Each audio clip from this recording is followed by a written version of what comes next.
down the doors other cops don't want to. Taking fire from every scumbag in town. They didn't earn it. I don't feel bad about taking it. All about bringing force down on the street. Why don't y'all take a look at what you got going on under your own roof? I never put the money above us. How long you think that's gonna last? I don't want Vic in our lives anymore. You're investigating me? Vic Mackey beats suspects. He deals drugs. And that's just all in one day. I wonder what he's gonna do tomorrow. Everybody down!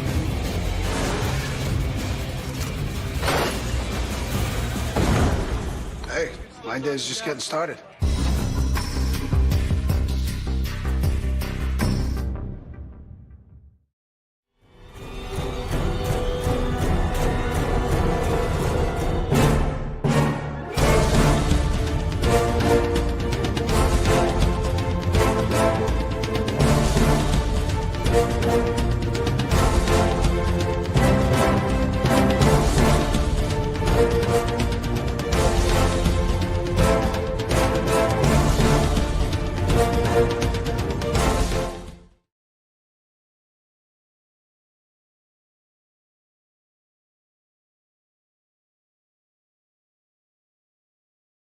Damn, I forget how long the blank is at the end of that intro. Hello and welcome to Chew the Fat special on the breakdown of season 2 of The Shield. Today we will be talking about, discussing and reviewing in detail episodes 5 and 6. I'm slightly less coffee than I was last week, but I am still not 100%. So you'll have to forgive me if I cough and splutter occasionally. With me are my special team of panelists, Northern English Bastard. Hello, you beautiful bastards, and how are you lot doing? As you can tell, he's on a time delay at the moment. The Inside Man is with us. Good evening. I hope everyone's well. It's nice to hear you sound, as you said, not so coffee. Yeah, I'm more of a mild right on cue. Mild tea today. We also have Just as you give him that. Have Darth Plato in the house. Hello, how are you? Thanks for having me. Good. And the mic is still working. Excellent. And Lord of Toxicity. What up? How's everybody? Cool. And just to tell everyone that we have booked an actor from The Shield for an interview this coming Wednesday at 8 o'clock. Cedric Pendleton, who played Theo in season 1 and at the start of season 2, will be coming on the Outcast Creative channel for a chat. I just had a half an hour call with him today, talking about the industry, and pretty funny moment where Michael Chiklis came into him, up to him in the rehearsal room and went, "Sorry, man, I just heard," and he's like, "What? You're dead." So that's pretty entertaining, but we'll hear that story from Cedric's lips himself. Anyway, but today we're going to be talking about episodes 5 and 6 first. If you haven't subscribed to the channel already, please do so. Check out the other content. Don't forget to hit the like button, and even better, do a post or share the stream. The more people we have watching live, the better. Also, thank you to Galen Hurd for the message that you sent me today. You know what I'm talking about. Very much appreciated. So let's get going. So we're going to jump in. Episode 5. 2 very interesting episodes, has to be said. Pretty consistent in terms of their quality. But we'll get into, the Inside Man's moanings shortly. So, episode 5, Greenlit, is written by Shawn Ryan and Kim Clements. Kim Clements co-wrote or wrote 24 episodes of The Shield. She went on to be a writer on many, many other shows, eventually becoming a co-executive producer of the TV series Bones, which I never got into that, but it was pretty successful.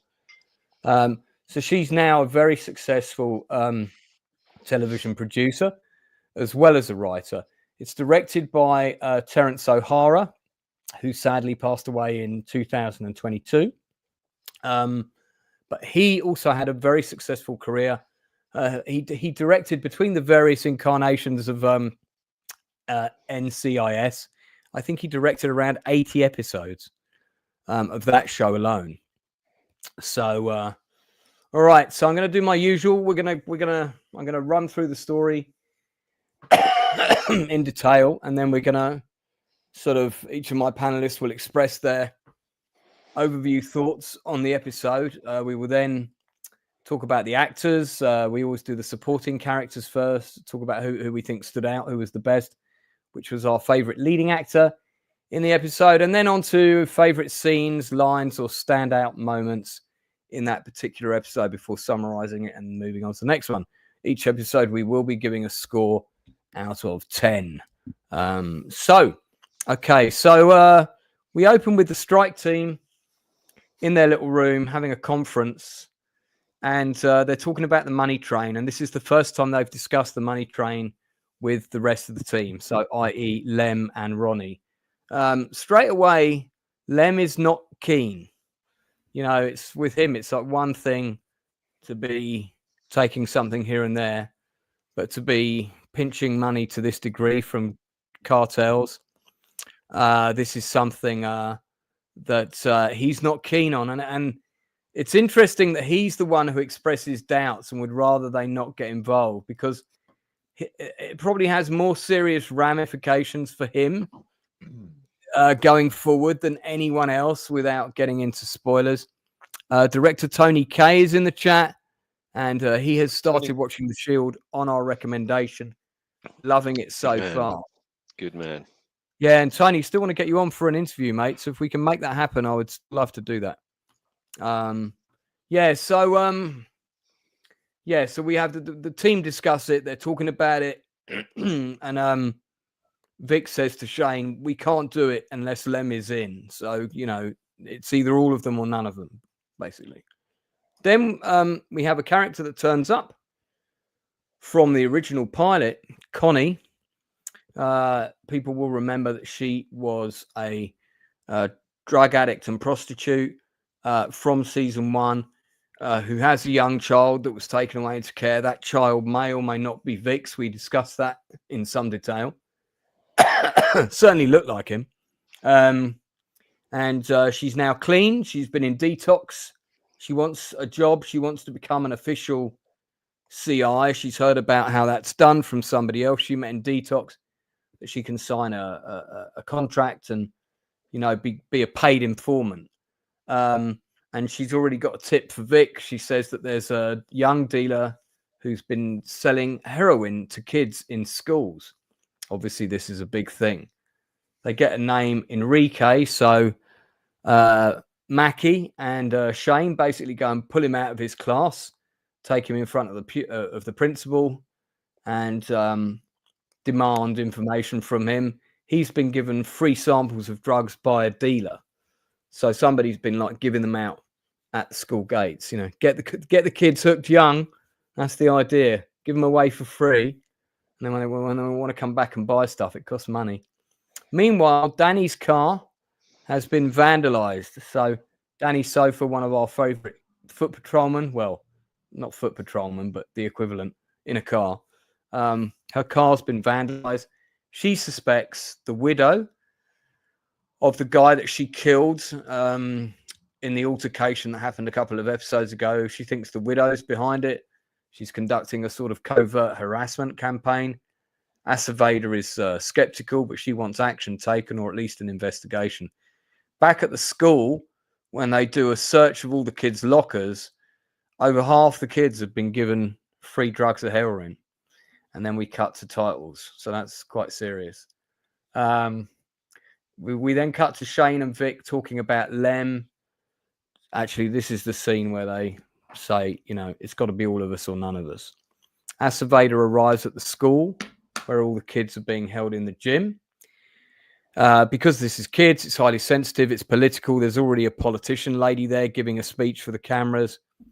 And he plays it cool. He says, "I'm just here as a policeman," but he knows this is going to be big publicity points for his political campaign. It's drugs, it's kids, it's in the school. So he orders Mackie to crack down on the dealers. So Vic and the team come into like a known Hispanic criminal hangout to get the message out. They smash the place up. They catch Felipe. And Mackie says he nominates people into A's and B's. When Felipe tries to leave, he says, no, where are you going? You're a B, which makes you a special kind of B. My bitch. Did like that line. That might be my line of the episode. Meanwhile, Danny is accosted by Armadillo, the drug lord. She doesn't know who he is because she's never met him before. And he passes on a message to Vic. Felipe, when he's being interrogated, he gives up a name to Vic of Eduardo, who's the guy who has been supplying drugs. Claudette, meanwhile, and Dutch are assigned a missing persons case, and OAP, who's gone missing with dementia. Dutch doesn't see it as a high profile or case of any interest. So he just wants them to pass it on, whereas Claudette, gets involved. She wants to solve it. Meanwhile, Julian suddenly announces that Vanessa, the woman he's been dating for a totality of 7 weeks, which, as we know, is a sensible time to date someone before deciding to marry them, he's going to be getting married next month. So he will have dated someone for less than 3 months before marrying them. Sounds like that. I mean, that's definitely a recipe for success.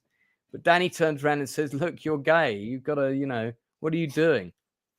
Julian admits he's gone through gay Christian conversion camp or whatever. So, these demons have been expunged from him, so to speak. Meanwhile, Claudette visits the store where the missing OAP was recently cited. Dutch is very dismissive about the case. He's just really not interested. But Julian comes in with another tip, so they go and investigate that. Shane bumps into Dutch as he's leaving, and Dutch demands an apology, and it kicks off between them. And I thought they were actually going to have a fight, and Dutch really wants to get in a fight with him. I can't see that ending well for Dutch. But Vic says, look, we've got bigger fish to fry. They go and visit Armadillo's brother in prison and basically tell him to pass on the message to his brother, no dealing to kids. It's my patch. I decide who sells what and where. But Armadillo's brother says, my brother's not too good at listening to orders. Dutch and Claudette visit the old address of the neighbor a neighbor IDs the missing woman, so that they find out who she is. They visit another man who is a former boyfriend when he was a teenager of the missing lady with dementia, and he remembers her very, very well, knows her as Jenny Russell. Another tip comes in that she's been seen in Echo Park. Meanwhile, Vic gets Connie signed up as a CI. She has to provide him with 4 tips a month, which gets her $2,000. In the kids' playground, there is a dead 3-year-old kid. So now Acevedo knows this drugs thing is going to go really high profile. Vic's team arrives and Acevedo wants action yesterday. Vic puts pressure on Felipe to find out where Armadillo's going to be via Eduardo. Dutch and Claudette go to Echo Park and they find the missing old lady clawing at the concrete at a certain spot. Back at the barn, Danny meets Vanessa, Julian's bride-to-be. Great line where Vanessa says, I've never met a man with such integrity. I had to laugh when she said that. We'll come back. We'll discuss that for sure. Danny and Julian get into it. She basically says, look, if you don't tell her before the wedding that you're gay, I will tell her, basically. So she lays that on him. Vic and Ronnie and Shane and Lem, while they're staking out a place, separately talk about the money train. Vic and Ronnie are talking about the cut, and and Ronnie's like saying, "What are you going to do with your cut?" And Vic's like, "Look, we only talk about the money train when we have to. We don't discuss it the rest of the time."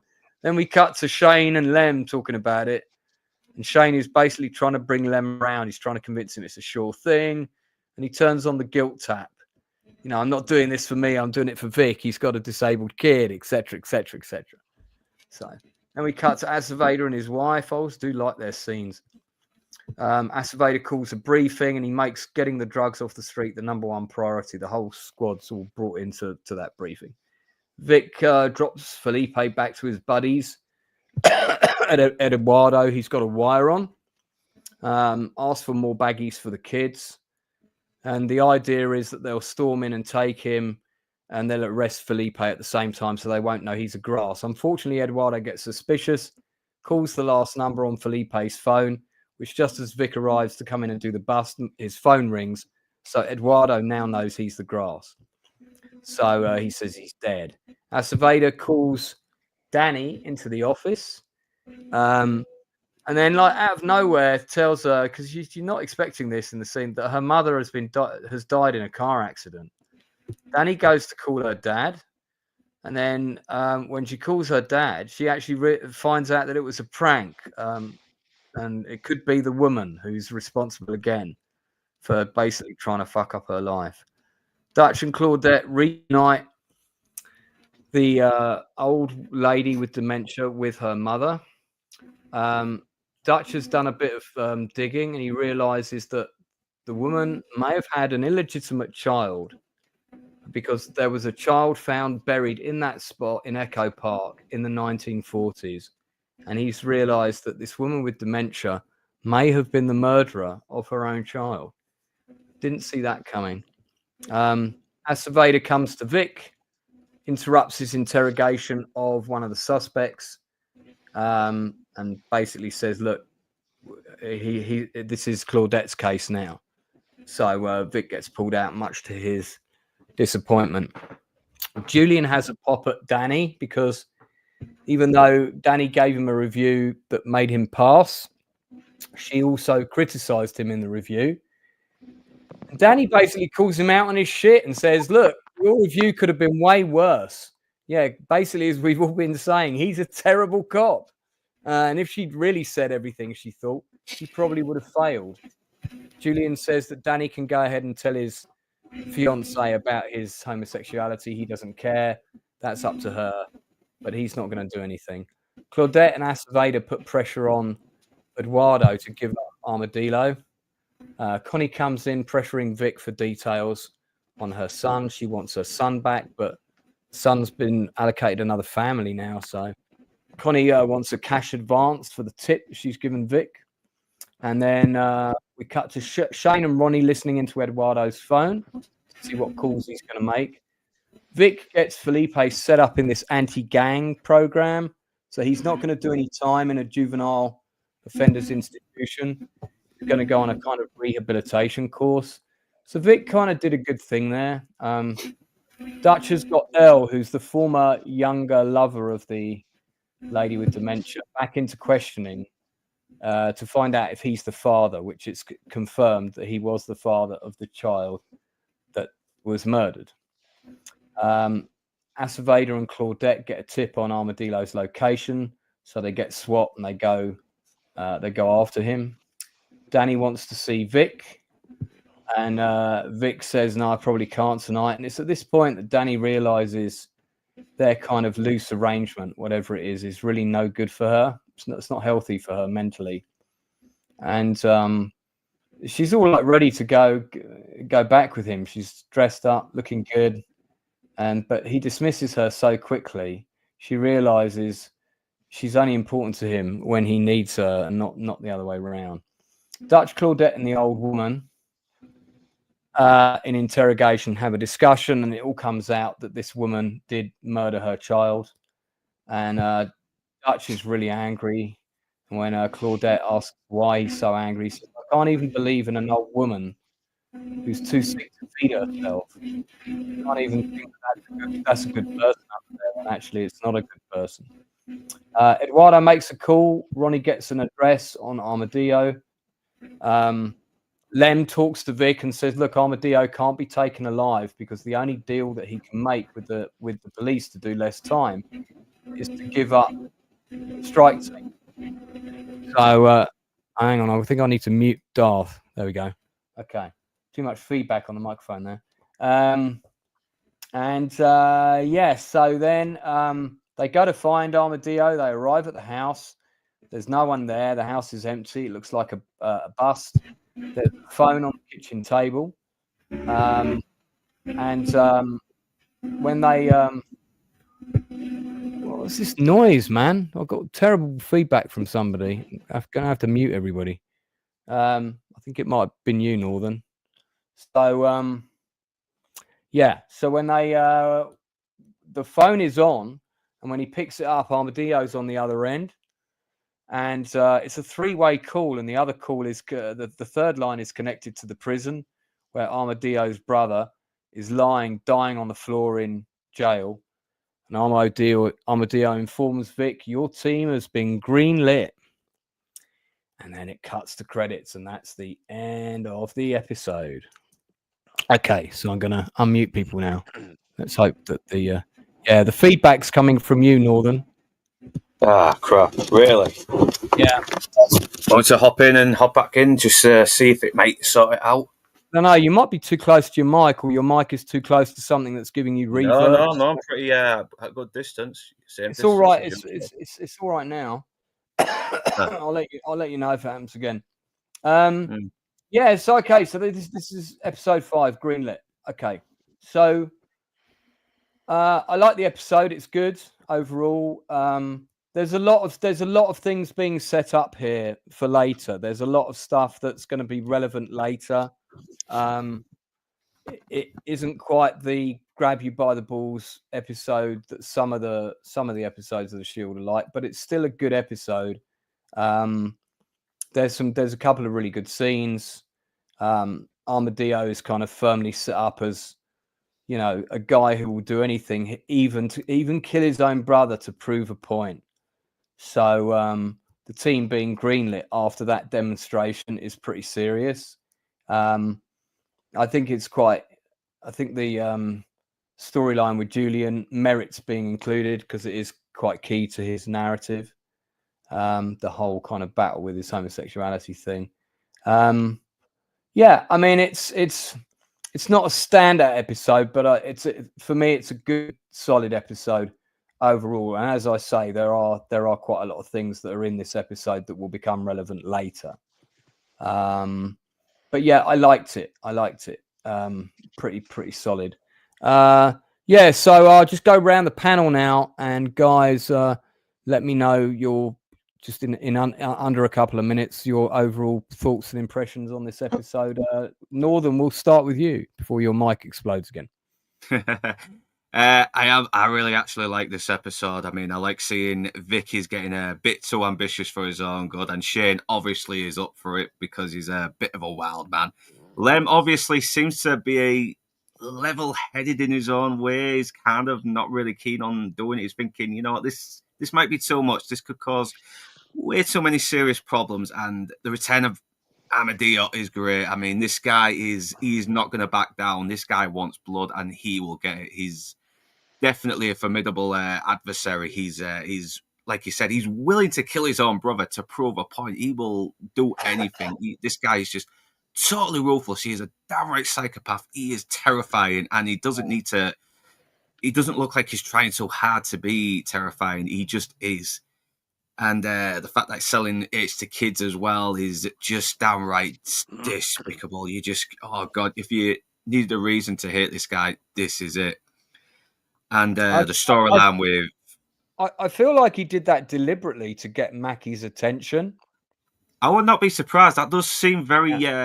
he seems like... I would not put it past him. I mean, someone that fucking evil must do something like that, to be honest. And I do like these little mini storyline with Dutch and Claudette when they track down the demented woman, and it does add more to Dutch's trauma, his guilt as well from what happened with the psychopathic couple. He's obviously going through this depression now. This job is probably wearing on him a little bit, and he is tired, and he's kind of had enough of Shane giving him shit as well. It might be kind of crushing him a little bit, this job, and I did kind of like that.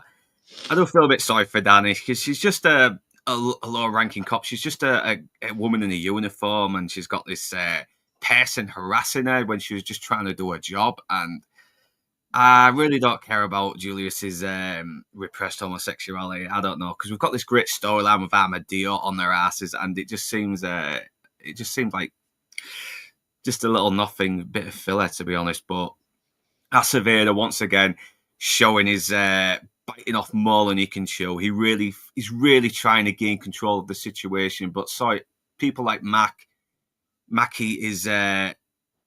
He's just superior to him in every way because he knows how to work the angles more. Yeah. And I really do love that ending. It's it does lead to my favourite quote, which I will get to later. And yeah, it's a pretty solid episode, and I'll give my rating later as well. Okay, cool. Inside Man, your thoughts, please. I actually think this is again one of my. I keep saying it, one of my favourite episodes. It was really good watching this earlier today. I wasn't expecting there to be a number of setups, but I thought the setups were incredibly well written. Especially the reintroduction of Armadillo as well.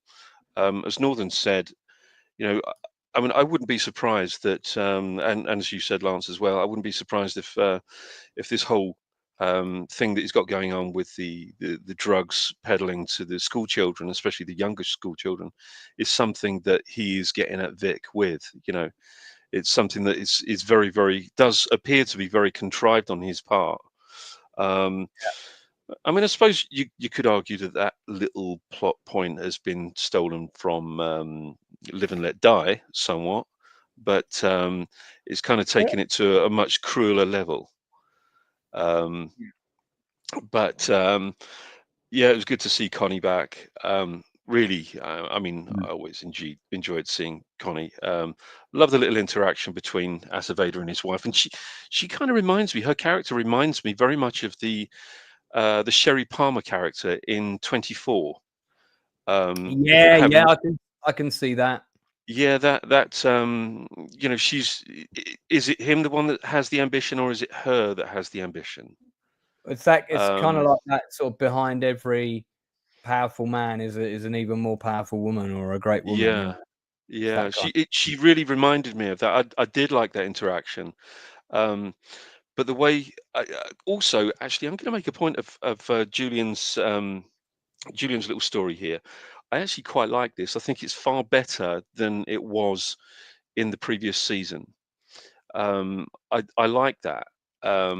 It kind of feels a little bit more realistic rather than him just moaning and groaning about what he is and not being able to accept it. I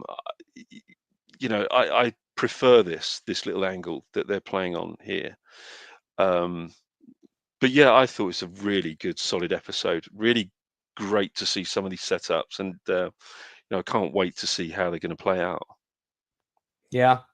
Oh, very good. Darth. Oh, you didn't say toxic. Toxic's last. Darth. Who's goes first? Me? Yeah, Darth.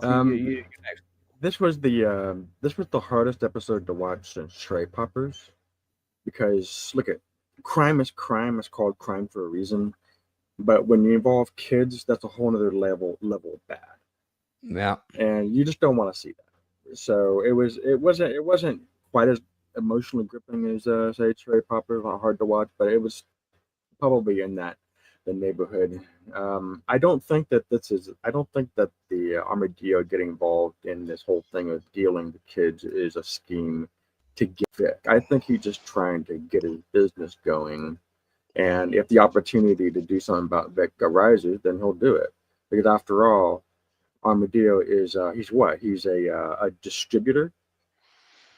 He's above a drug dealer, so that would be a distributor. So somebody above him is sending him drugs. So if Armadillo's head isn't in the game because he has a vendetta against a cop, that endangers the business. I kind of think this is more of a business angle than a vendetta issue. But for him, I think he does deliberately target schools on Vic's patch, because there's a line in the episode where Vic says, "I decide who deals in this place." And it's a power play, isn't it? It's a power play. I think that's known, and he's. I think there's a statement there. It's, I don't care. I'm gonna do what I want. I don't play by your rules. So, which Sure. is demonstrated again Sure, later. but he still has to do his business somehow, or has to go legit. Yeah. So I don't see why you can't do both at the same time. Fair enough. Yeah, well, So I we thought see- it probably is a bit of that. It's achieving two objectives at the same time in a way. All right, so so that's part of the meta narrative going on at the beginning of the season. That is the Vic Armadillo confrontation. The other is Vic and Aceveda detente. So in this episode, we see Aceveda. Look at when you have these two guys getting to an arrangement, they obviously want the arrangement to work for himself. Aceveda wants to benefit it more. Vic wants it to work for him. And when these things come into conflict, like we see in this episode, well, there's going to be a problem. And now we see this problem because Aceveda is going 3 different directions. How many times has he changed his mind in this episode? Like 3 times? No, we're not using the kid for a CI. Then they have the body in the part. Okay, Vic, do your thing. And then he turns right around and say, no, shut the whole thing down. Like, this is now Claudette's case. He can't make up his mind what he wants to do. And then he's doing this because why? Because he wants to turn this into votes. And so Aceveda, and in season 1, Aceveda was a good cop. He was a bit ambitious for political, sure, but he season 2, he's transcended being ambitious. He's outright thrown out any pretense of being a good cop. He's a downright an accessory now. Yeah. So that's quite a turn for Aceveda. So Connie's back. That's true. I wanted to mention something about Connie because it's a bit personal, and that is my sister acts exactly like Connie, and that trying to pinch money however you can. When people have a lifetime in drugs like this, they kind of look at their family as something that can be tapped for money. I've seen this with my own eyes, and it's hard. It's a hard thing to see. So when Connie is what Connie is saying to Vic in the lobby, it's basically what's called an argumentum ad misericordiam, an appeal to pity. She probably doesn't know the term. Remember, it's called an appeal to pity. You can call it an argumentum ad misericordiam if you really want to. And Shane does the same thing when talking to Lem. It's like, well, I'm doing this for Vic and his kids, man. It's sort of trying to put Lem on the back foot to make him feel bad that he's not one, that he's the holdout. It's like, well, come on, man, don't you care about Vic's kids? Well, she cares about the law too, apparently. Okay, So your time is nearly up. Okay, I'll leave it there. I'll lay it elaborate later. Okay, all right, cool. Tox, your overview and thoughts on this episode. Yeah. Oh boy. A lot to unpack. I'll try to be brief. Watching this with the eyes that I have now, as opposed to the eyes that I had 20 something years ago. Really, boy, Vic is a total and complete piece of shit in this episode. Man, he's bad. This may be one of the worst Vic episodes. Just as soon as Connie showed up sober, instead of trying to get her hooked up as a CI, he should have got her on a bus back to Indiana or wherever it is that she's from or something like that. So she would have had a chance. Little side note for the uninitiated. What happens when you're a CI, they promise you all this money up front. You give them all this information, good, bad, or indifferent, doesn't matter. I mean, sometimes it's good, sometimes it's bad. Then when it's time to pay you, the cops will revoke your probation, your parole, or they'll plant drugs on you or do something so they don't have to pay you. No CIs ever get paid. That's like a myth that people have. So it's completely ridiculous. Aside from that, Vic, in order to save his own ass, trying to, we're gonna, put a throwdown on, Armadillo when we catch him and just pop him instead of, meanwhile, kids are snorting heroin. Like, come on, Vic, man. This is, and he's trying to play Aceveda to a certain degree of success.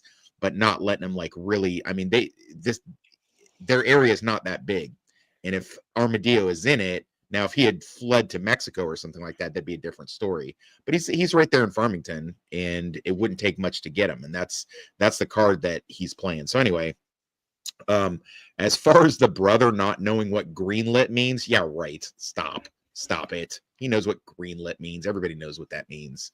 Some of the things I liked, I did really like Claudette. I love watching Claudette have fun being a cop. I love when she's got a mystery to solve or something, and it's not too gruesome, or at least, well, she didn't know at the time that she was looking into it. And she's trying to pull her partner out of his slump and be like, "Come on, this is a puzzle to solve. Let's do this." And unfortunately, it has a darker connotation, and we find out why the old lady is going into the places that she's going, and all it does is serve to drive Dutch deeper into his little mini depression. So that sucks. But I did like watching that. I liked watching Claudette team up with Aceveda. I think we didn't get to see enough of that. I like the Aceveda Claudette team up. And the shit with Danny's really bad in these couple episodes. I'll get more into it in the next episode, but man, she's making bad choices, and like she could be fired for telling her subordinate trainee that she's going to go talk to his wife to tell about his personal business. She'd be fired, hat in hand, gone. That's automatic right there. And then she does something even worse in the next episode. Danny is so bad. And then you're not going to tell me that she in that moment when she went to go say, "Hey Vic, let's go get a little, dinner and a drink, and give me the strike team, high hard one." You can't tell me that she just all of a sudden realized her worth. No, she was a chick that was told no while she's already feeling low. So that's when she changed her mind and then like flipped on a dime. So, she realized her importance. She's always known her limited importance. So, and to address Darth Plato, I do sort of agree with you a little bit that I think Armadillo does see the kids as a money-making scheme. I agree, but I got to agree with everybody else that he definitely did it to draw Vic out and to keep Vic kind of on the back foot, to use your term. So that's, you remember, this is the same guy that, in order to keep a 9-year-old witness silent, went ahead and essayed her and then tattooed her. So this is not somebody that's too worried about school kids dropping like flies, as far as that goes. I like Connie's return, but as soon as it comes back, you already know what's going on. Vic would know all the stuff that I know. Vic would know. So him putting her in the confidential informant thing it's crazy. It's all like self-serving. And the end scene with Armadillo taking care of his brother so that he removes that leverage that Vic has. That's pretty gangster. I like that whole you guys have been greenlit. I like how he turns that. So I mean, good, well acted episode, but definitely an episode where I'm just like, geez, man, this is like I can't vouch or root for none of y'all. You guys are really out of pocket this episode. So okay. All right, good. Thank you for that. All right, let's get on to the cast. So we're going to talk about supporting cast first, and just to remind everybody, I have a member of the supporting cast of The Shield season 1 and the beginning of season 2, Cedric Pendleton, who played Theo, who actually gets mentioned a few times in this and the next episode, is coming on the channel 8:00 on Wednesday. Myself and the Insight Man will be talking to him. So let's get the cast list up for Greenlit. And there's a number of people worth mentioning in the supporting cast and guest characters. First of all, of course, this episode sees the return of Connie, who was a great supporting character in season 1. In fact, I think certainly on one occasion, I think we all picked her as our sort of standout guest actor for that episode. Jamie Ann Allman is who we're talking about. Here she is. And I believe, I think because we checked her resume fairly recently. And yeah, it's still working. done episodes of Bosch. She was in Candy, which is a good miniseries worth watching, actually, and Wayward, which I haven't seen. But yeah, still very much a jobbing actress. And she could definitely carry a lead in a feature film. Absolutely. You know, if you put her in something decent, give her a good script, she could carry a movie for sure. She's got the acting chops. We've got a couple of other people. We get to see Vanessa briefly, Julian's soon bride to be, who's played by Monet Mitchell. It's kind of a fairly limited role, but I think she plays it really well. We have Danny Pino again as Armadillo. He looks bizarrely young in this episode. He looks younger than when he was first introduced. I don't know. I thought that. Yeah, I thought that too. Yeah. I did wonder if maybe the episodes were shot out of sequence, and this one was filmed earlier for some reason, because he really does look younger. I don't know why. Briefly, we have Emilio Rivera, who of course went on to be a big character in Sons of Anarchy. He's an actor I personally really like. I think he's very authentic. And then there was a couple of other people. Camilla Monet, again, who plays Acevedo's wife. She's great in every scene she's in. I really rate her. Great actress. Still working today. And quite the stunning woman as well, has to be said. Agreed. Is there anyone else, guest characters in this episode we want to give a shout out to? Yeah, Jonathan Hernandez, who played Felipe, really young when he shot this. I thought he did a good job. Yep. You know, because he's trying to be cocky initially, then he's really in the shit. I don't know if he's still acting because his last credits are 2017, but I thought he did a good job. I noticed that the younger actors that they cast in this, the kids, are always really strong. Yeah. And casting good kids is not easy. Eduardo was played by Rainbow Borden. You know, his character is pretty thin in terms of, you know, he is a bad guy. That's what's required. He looks a bit like Thomas Hayden Church in this picture. Last acting credits were 2019. Shameless. So I think for me, I do want to give Jonathan Hernandez a special mention, but I think I'm going to have to give it to Jamie Ann Ullman as Connie. One of the reasons I'm going to give it to her is because this is the first time we're seeing her where she's completely sober, genuinely so. But we're seeing a different side to her where she's thinking straight. But when she's thinking straight and she's sober, she's even more devious than when she's not. She's imagine devious. that. Yeah. So actually she's, you know, a very self-serving, self-interested person, quite selfish. And you know, and the sober version of her is not someone you want to cross, really. She's my choice for supporting actor for this episode. Northern. I was going to say Connie, because she did almost make me feel sorry for her a little bit, because that's good acting, that as well, and that's good character work. And yeah, it was good to see her again and see her so different, but look so just not look so trashed up or zonked out of her brain on drugs. She's it is a very good little bit of a character involvement as well, but very sadly a very short-lived character involvement. If hope I'm not spoiling too much here. No, actually, I must give Helen Costa a shout out, who's in this picture on screen now. The old lady. Yeah, she plays Lady with Dementia, and probably one of her last acting roles, I would imagine. But she was good because she didn't have really any lines, but she conveyed a lot in the scenes that she was in. Inside Man. Yeah, I mean, a really strong supporting cast in this, but I think it's difficult not to go with Connie. I mean, I've got to be honest with you. When she had a little little breakdown, that momentary breakdown, my heart really kind of broke for her.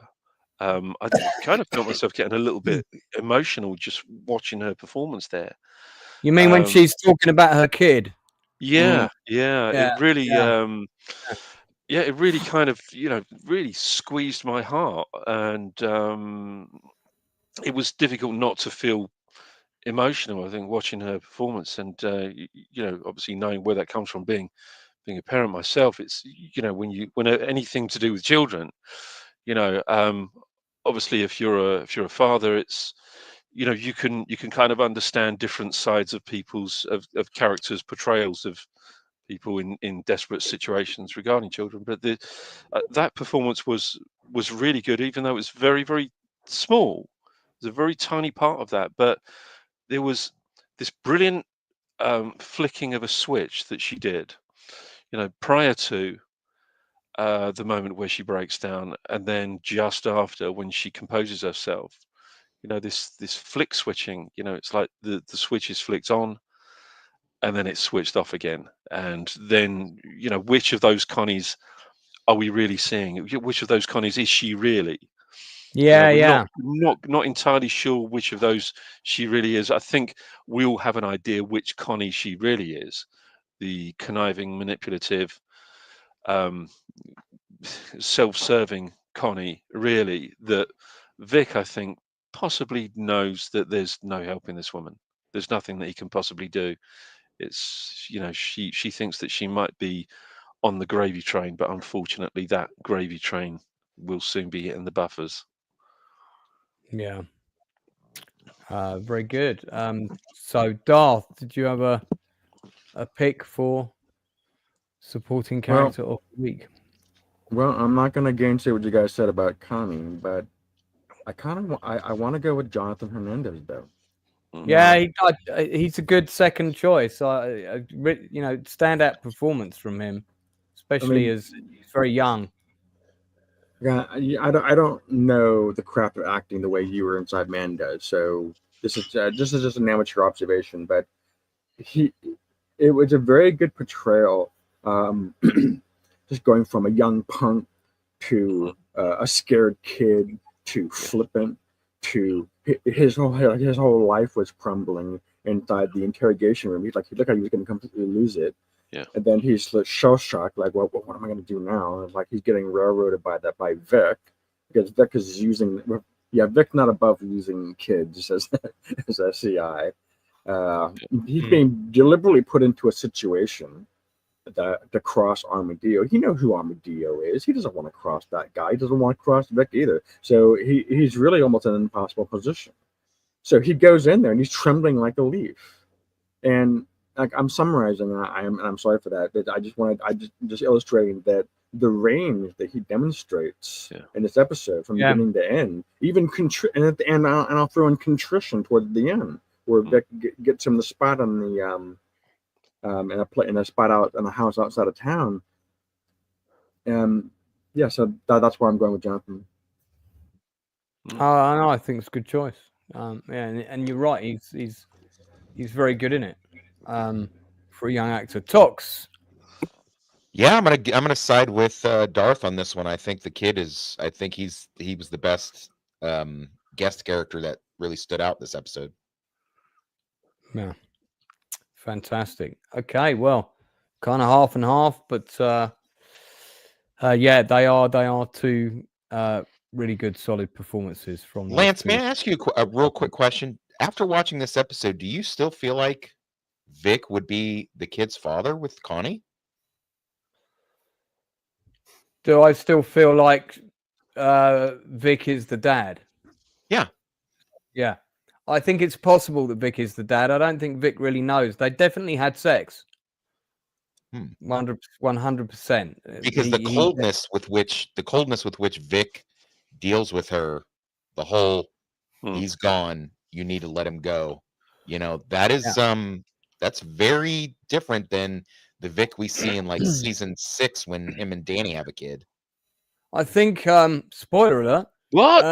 I think what? Oh, yeah, mate. Oh man. Spoiler alert. He's only kidding. That doesn't happen really. I'm kidding. I'm just kidding, Inside Man. That's just a joke. That's just a joke. They gave me a heart attack, Len, you bastard. I'm kidding. But with him potentially losing his kids later, and how fiercely he fights for him, do you really feel like Vic would be able to be this cold and calculating with her? Well, I think the thing is, right, this is my take on it, and they probably haven't thought it out in that level of detail. I think it's possible that the child is Vic's. I think Vic knows, he might have suppressed it, but he knows deep down it's possible the kid could be his. But think about the family that's important to him is the family he's got, and if he admits that he had a child with a drug-addled prostitute, then I mean that family is going to be gone. That's not the answer that he gives Corinne. I think the answer that he gives Corinne is a half-truth, because the bit that's missing is they definitely slept together. Because he has a level of affection for her, caring about her, that can only come from stepping over the borders of impropriety, in my view. It might have been a one-time thing, but it definitely happened at some point. And she is more connected to him in that way. I think he's a bit of a father figure, but you can tell something's happened between them. So it may be that it was up for the actors to interpret what might happen. My take on Vic's attitude to it now is he puts things in boxes that he doesn't want to deal with. And I think as far as he's concerned, that matter is done. That kid is a responsibility that he doesn't want if it is his. And that kid is now with a good family that's being raised by a decent family. Hopefully not a foster family that's locking their kids in a shed while they're taking all the money and going on holiday, like that black woman who was arrested for the dead children or whatever. So, yeah. Well said. Well said. That's my take on it. No, yeah, I don't want to go off on a tangent on that. If you ever get her on to interview, that'd be a great question, no? Jamie Ann Ullman would be an absolutely cracking guest. I mean, because she's also done some other fantastic parts as well, not just her. Yeah, if you guys ever get a chance to watch The Killing from AMC, first 2 seasons, she appears in it as the aunt. She is amazing. So, yeah, let's move on to the lead cast then. Our leading cast.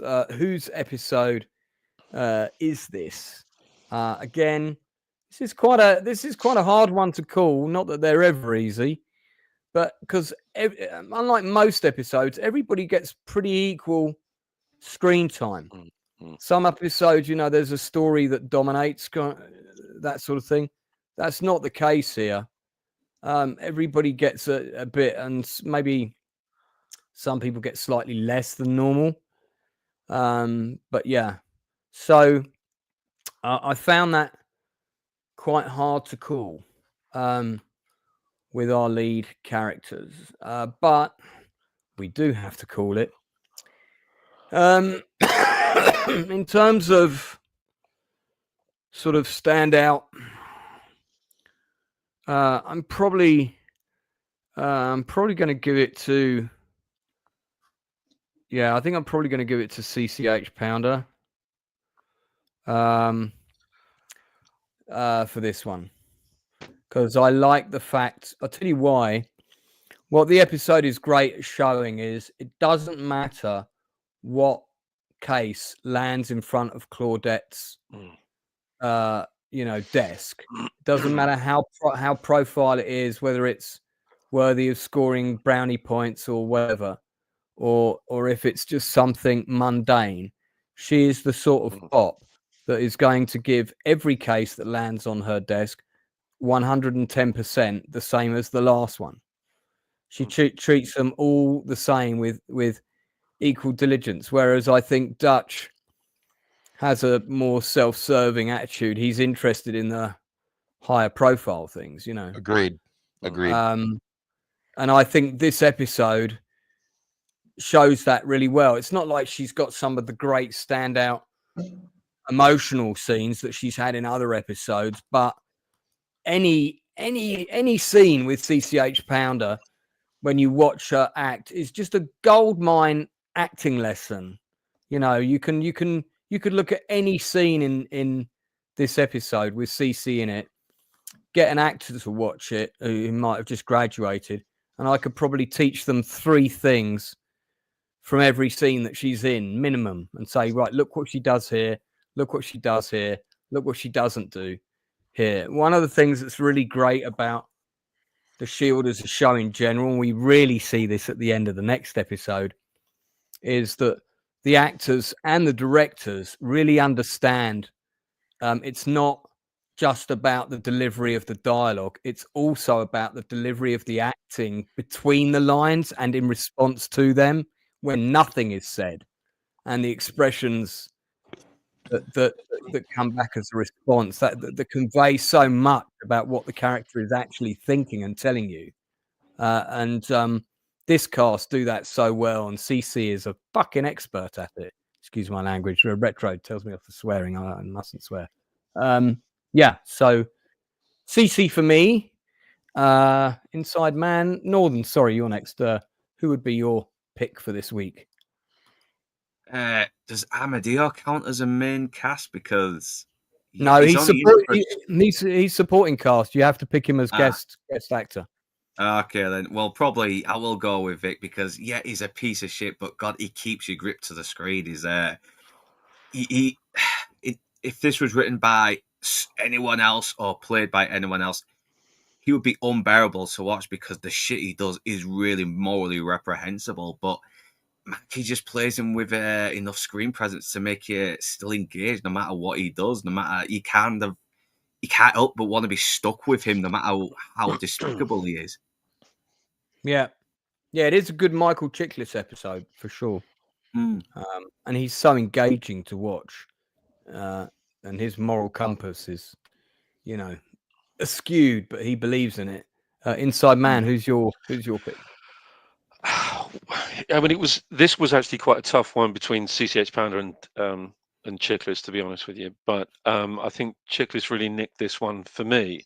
I think because we're seeing this, this almost devolution into, as Northern quite eloquently put it, a morally reprehensible human being. He is starting to deteriorate somewhat, and also you can see this. There are elements of panic that are being brought into his performance now. You can see there are little things where he is starting to flounder somewhat. Although, CCH Pounder was a very, very close second, and I like the fact that she is now, Vic's gadfly.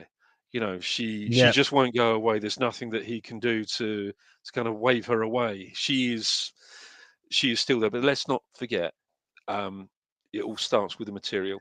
They're great performances, but it starts with the writing. Yeah. And this, I think, is just brilliant writing, but great performances all round. But yeah, CCH Pounder was a close second for me, but Vic definitely.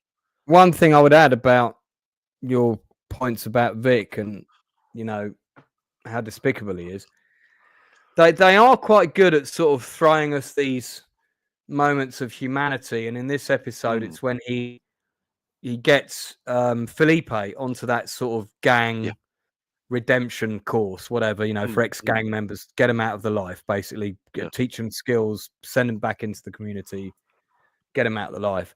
And after I watched it, I was thinking, right, does he have any ulterior motive for doing that? Does that benefit him in any way whatsoever? And the only answer I could come back with was that kid would have been murdered otherwise, so he's basically making sure the death of that kid isn't on his conscience.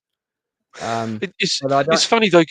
Every time I start to fall down on Vic's side, every time I kind of think, I can see why you're doing that. All I think about is what he did in the first episode. What he did in the pilot episode, and I think, I really shouldn't be rooting for Vic. You know, this guy No. is this is a bad man. He is a bad man. Yeah. Yeah. Okay. Darth, who's your favorite actor this week of the leading cast? Well, Chickless, simply because I think that his performance in this episode is head and shoulders above everybody else. That no one really comes close. Yeah, you make a good point about Claudette. I've made that point about Claudette. I think last week about sometimes you can say more by saying less. But in this episode, I think, and by the deterioration of this been going on since episode 1 of season 2, or maybe the end of last season, the finale there. He's just been nosediving, really, for the most part. But he improved somewhat when his family came back. A little, he improved a little bit. He got a little more stable. But the fact that he even had that conversation with Carl Weathers about, I'm looking to get out, and what's it like? He's clearly looking for an off ramp. He wants to get out. Yeah. So it's clearly getting to him. But he's sticking in it, and we're going to see the consequence of that. And I think that Michael Chiklis has really nailed it in really giving us a character that we can believe is a real person. I can believe this guy exists in real life. I can absolutely believe that this guy, that I could walk past this guy on the street. I'm sure Toxic is going to tell us that he does exist and he met him. Tox, who's your pick for this week? Yeah. I'm just going to go ahead and let you guys know that unless something drastic changes as we progress, I'm never going to give it to Chiklis, just because it's just too easy to always give it to Chiklis. I almost feel like we should just remove him from the equation. Just grant that he's always going to be amazing throughout the entirety. I mean, he is, absolutely. Yeah. Yeah. But I'm going with I'm going with Jake Carnes in this one. Okay, cool. I like the direction he has. It was a real big toss up because I removed Chiklis from the equation.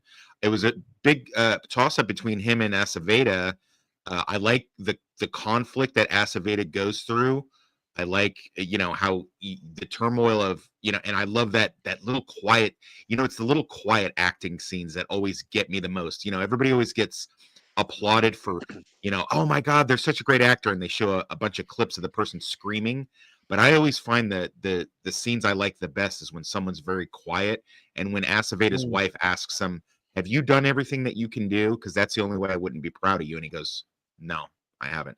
So I almost gave it to Aceveda, but I love the direction, this dark turn, because this lovable goofball that solves puzzles is really, he's having a lot of stuff tested, and we're gonna it's setting up what we're gonna see with his character over the remainder of this season, and it takes a big arc for him to kind of pull himself out of it, and I really like that. I really to steal your term, I rate him as an actor.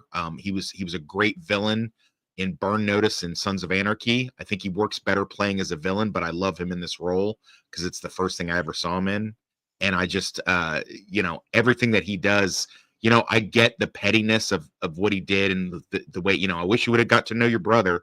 I mean, he didn't need to say that. He didn't need to do that.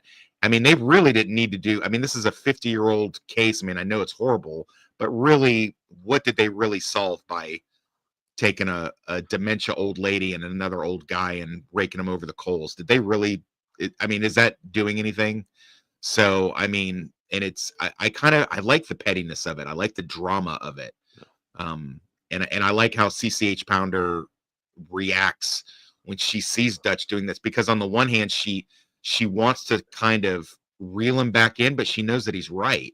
So she kind of can't, because she's kind of locked into her own. She's like, well, he's not wrong. He's solving the case. So I can't get mad just because of the way that he's doing it. There's something really interesting about, you saying that, because it's something that I have noticed about him. And that is that the Dutch is almost, involved in this kind of self-flagellation, if you like.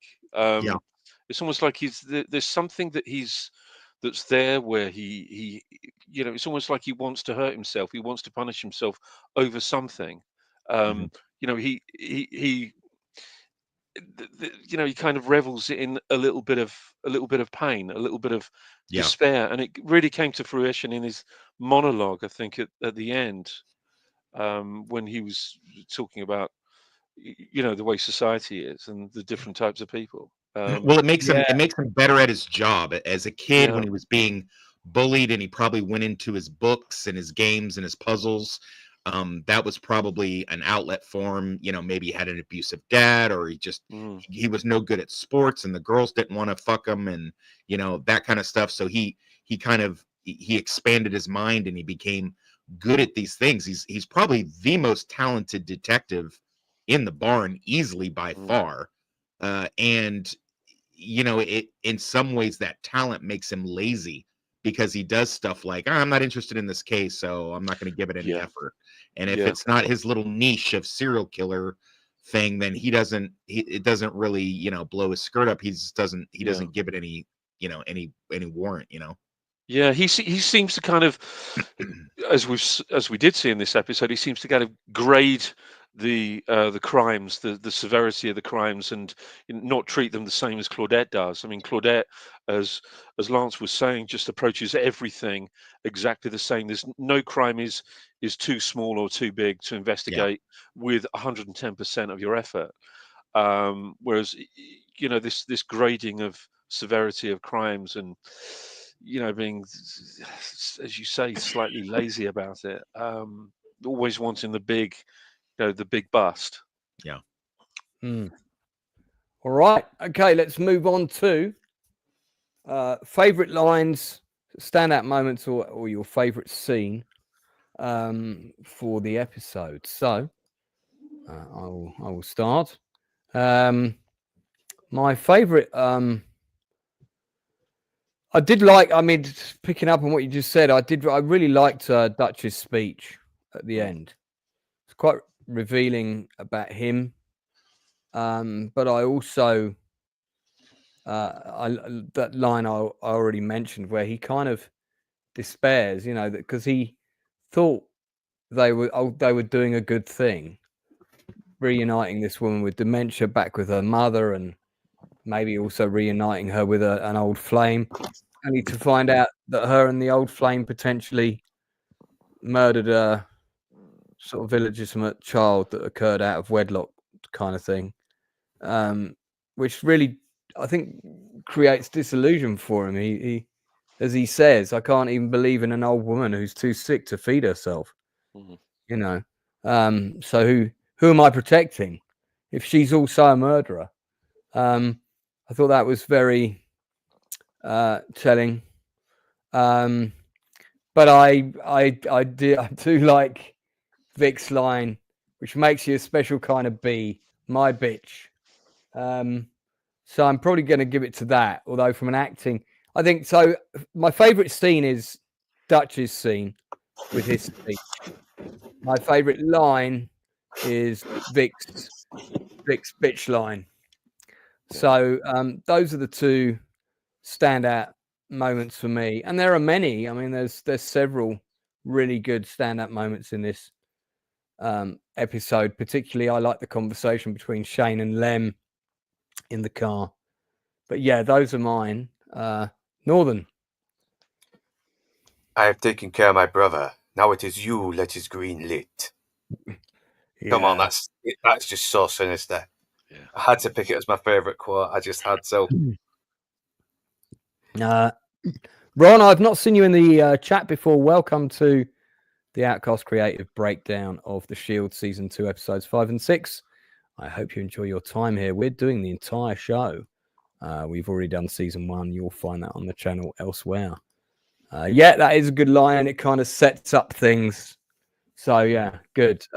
Is that also your favourite scene, or do you have a different favourite scene? I'd say my favourite scene is probably Dutch again, because I just love the Dutch character. He's such a dork, but you can't help but love him when he gets too cocky and a bit full of himself, and then gets the piss taken out of him by the other lads. There's just something very endearing about him. But yeah, I just felt really fucking bad for him. He's just had this other case just just make a total fool of him and someone as dad because of it, and you can really tell it's really starting to play on him.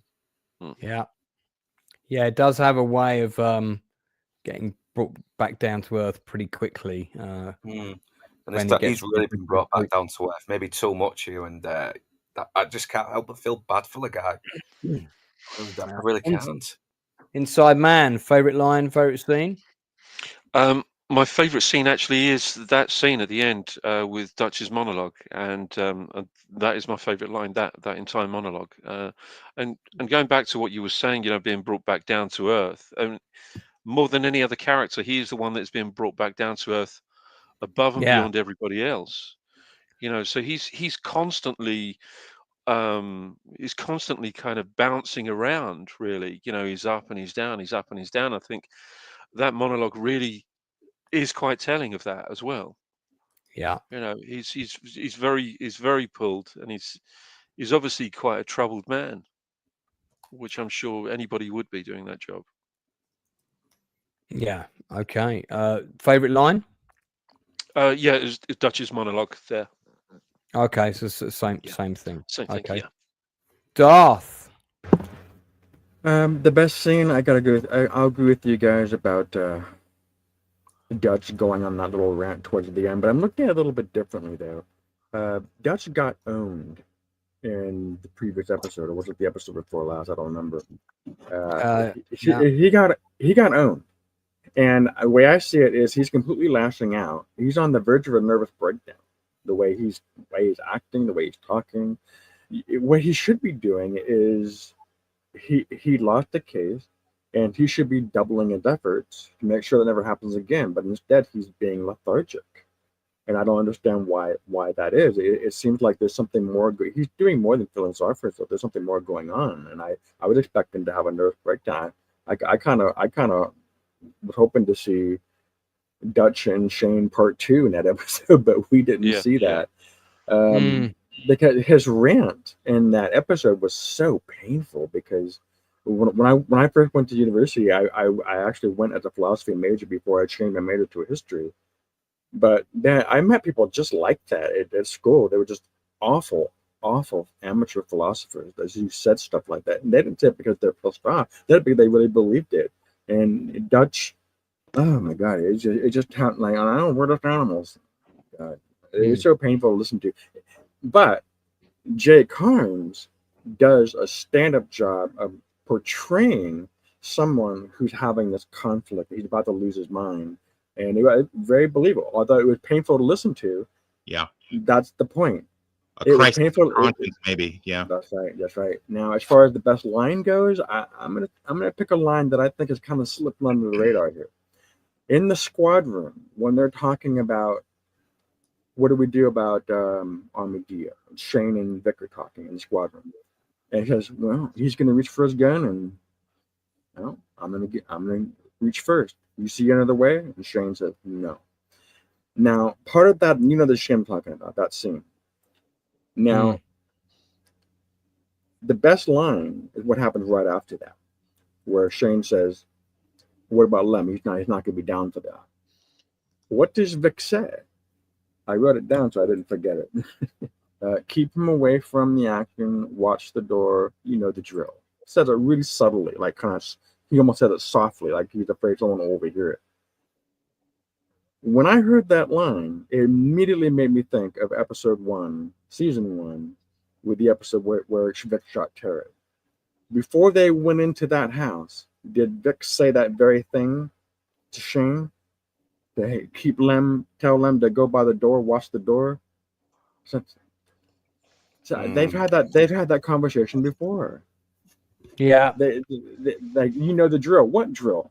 He means shooting the cop. That's the drill he's talking about. Yeah, because they're going to if they see Armadillo, they're going to kill him. Yeah, that's true, but I was referring to the subtlety of that exchange. About they're actually referring to something. I got you. Okay. Yeah, like Shane is a little bit paranoid that Lem could give him up, maybe. Well, don't forget as well, Lem doesn't know. He's on the. I don't think Lem or Ronnie know, but Lem definitely doesn't know that Vic and Shane killed the cop in episode 1. That's right. No, Ronnie does not know. They keep him out of that quite deliberately. Just So talking about the train job as well, because that is a big job, and Lem is really skeptical about it. He is worried that it's all going to go bad. It's all going to go wrong, and he's going to pay the price for it. So I don't know. Could Shane be a little bit paranoid that Lem could jeopardize that? And the whole thing taps into what we've already been saying about Vic as an awful human being. Like you know, as Inside Man said before me, I keep going back to the fact that Vic shot a cop. Darth, did you have a favorite line in this episode? That was my favorite line. Oh, okay. So, but that was also your favorite scene. No, my favorite scene. I was throwing at the scene where Dutch's outburst. I thought that was the best scene because it brought me back to a place I didn't really want to be, and his talent as an actor for doing that. He's a very talented actor, and he made me believe. He's really that guy. That's what I'm calling attention to. I love Jay Carnes. I think he's great. Yeah, all right. So let's move on to Toxic. Favorite line, favorite scene? Yeah, real quick. What is it called when?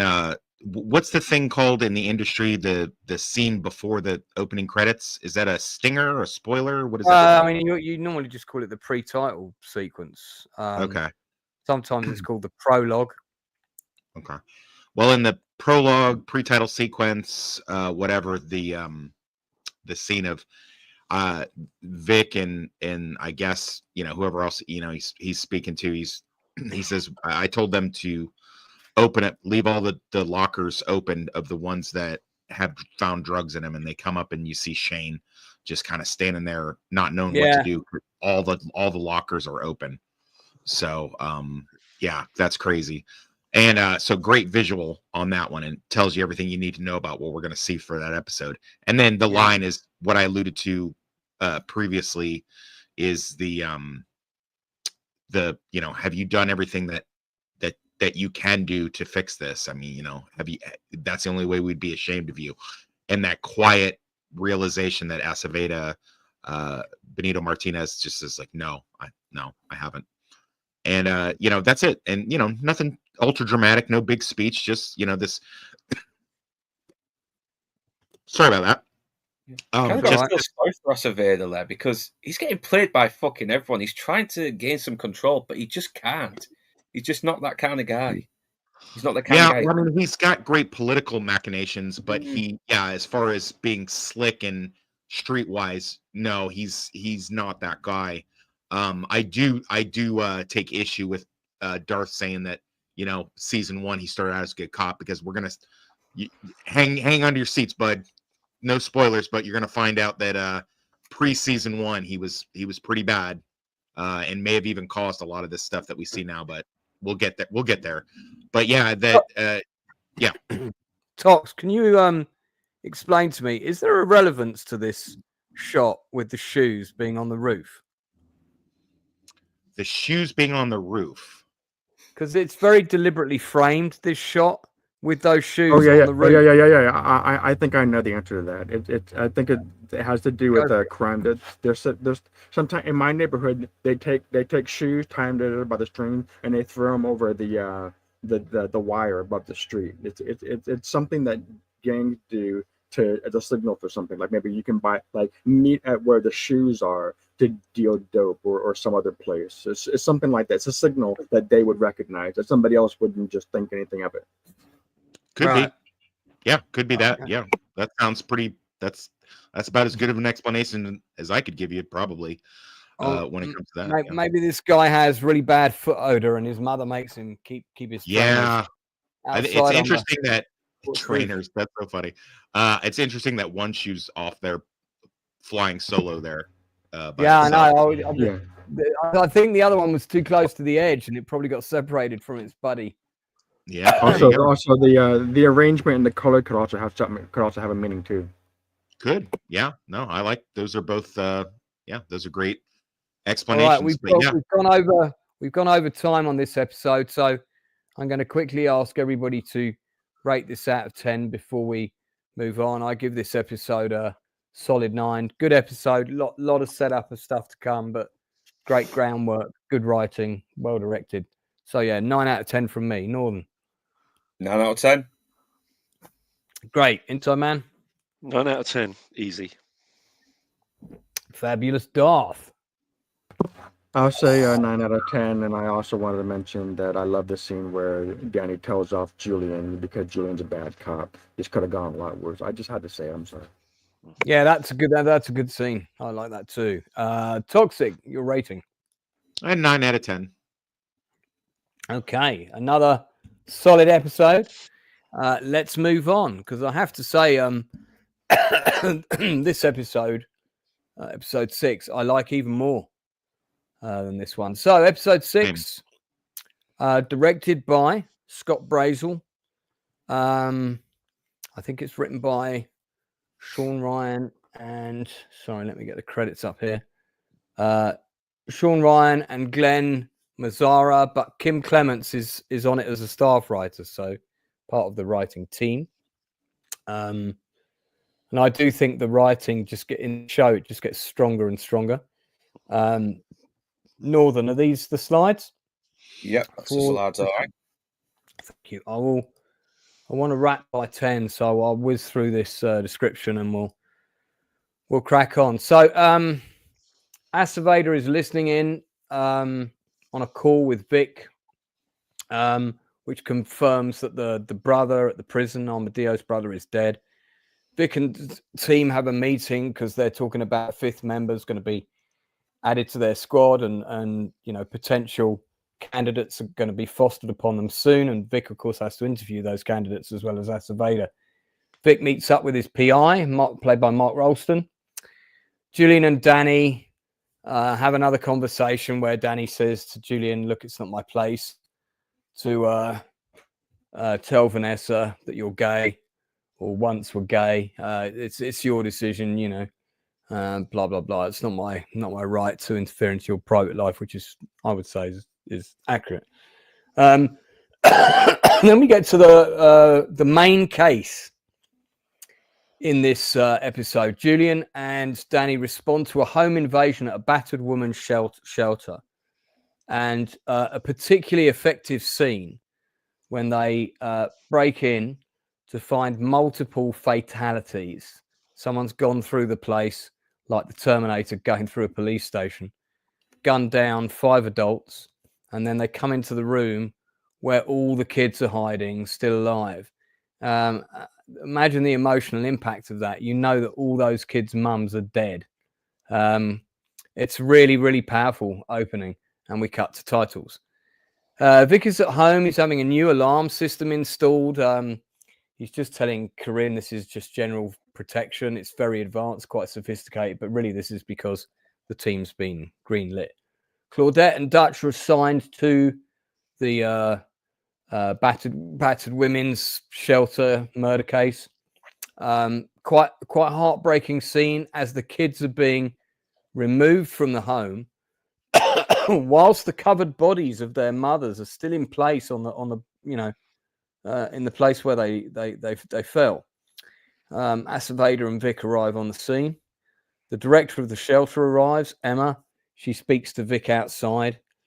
They're trying to ascertain the real IDs of the women so they can find out which partner might have a motive for coming in and doing this. The information is on a computer. The 2 people who knew the password for the computer are both dead. One adult, however, is missing. And there was also a prostitute that arrived that day that begged to be let in for a place to stay. And unfortunately, that's going to come round to haunt us later. Dutch is getting a tech guy to hack into the computer, who's not having a lot of success. Vic is looking for a pimp that was connected to the prostitute that turned up on the day. He's considered to be the prime suspect. Connie tries to get involved. She says to Vic, "Look, I can find the pimp for you in exchange for accommodation." So, again, she's thinking of getting back with her son. Meanwhile, Ronnie Gardecki steps in to hack the computer because the hacker whiz kid kid, fails to do it. Ronnie just comes in and makes it look easy. I quite like that they gave him that skill because he's kind of a bit of a blank character. We never find out too much about him. He's always, he's a sheep rather than a shepherd. But it's nice that they, okay, so he's probably fiddles with computers a lot at home or whatever. So it's kind of good that he gets a bit of padding. Danny is forced to apologize to the widow because we learn that she angrily called her up and accused her of the harassment, screamed at her over the phone. So Acevedo forces her to apologize to the widow and her lawyer. The lawyer nevertheless files a restraining order on her. And Danny wants to know if she's behind this campaign of, vicious terror that's being conducted against her. Connie IDs the pimp. Vic grabs the pimp, but we realize pretty quickly that the pimp is not the guy because he would never hurt any of his prostitutes. They're too valuable to him from a cash perspective. There's a scene where some Latinos drive past and Vic is hyper vigilant because he's constantly under a state of pressure, knowing that they could get shot and killed at any time. Dutch, meanwhile, working on the case, realizes that there is a kid missing. And the father of that kid is the only one they haven't been able to get hold of. And what's even stranger is that the daughter is left behind, but the son is missing. The person in question is a firefighter. Vic wagers that the prostitute that came into the shelter earlier that day and the firefighter father that they can't track down are probably connected. And he says, how much do you want to bet we find her sliding down the fireman's pole? Acevedo then turns up in his uniform blues because once a month he's going to take the duties of a regular policeman on patrol. It's a new initiative that's been fostered upon him. I don't think he's particularly pleased about it. So he goes out on a rollout with Julian. They discover that this kid's bike has been stolen. They take a report.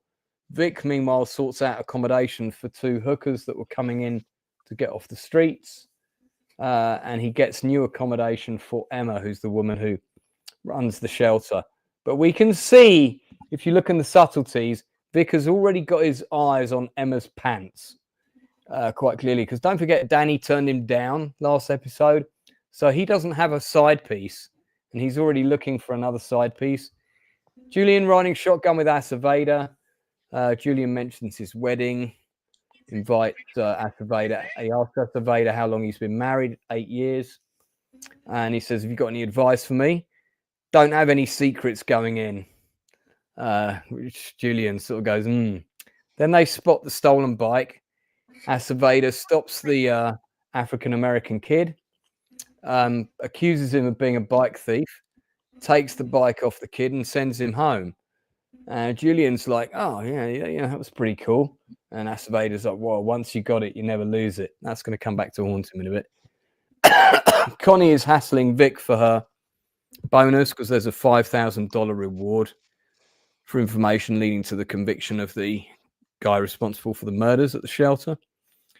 And she's after the 5K reward that's advertised on the poster. Dutch and Claudette interview a cop who is known to be the best friend of the fireman suspect. Claudette thinks that the cop probably got the fireman the address of the shelter, but the cop won't say anything. He won't give up his friend, even though there's a kid's life at stake.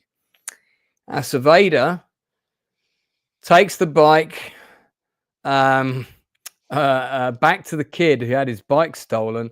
And the kid says, hey, yeah, but this is the same bike as mine, but it's not my bike. I have my initials scratched under the saddle.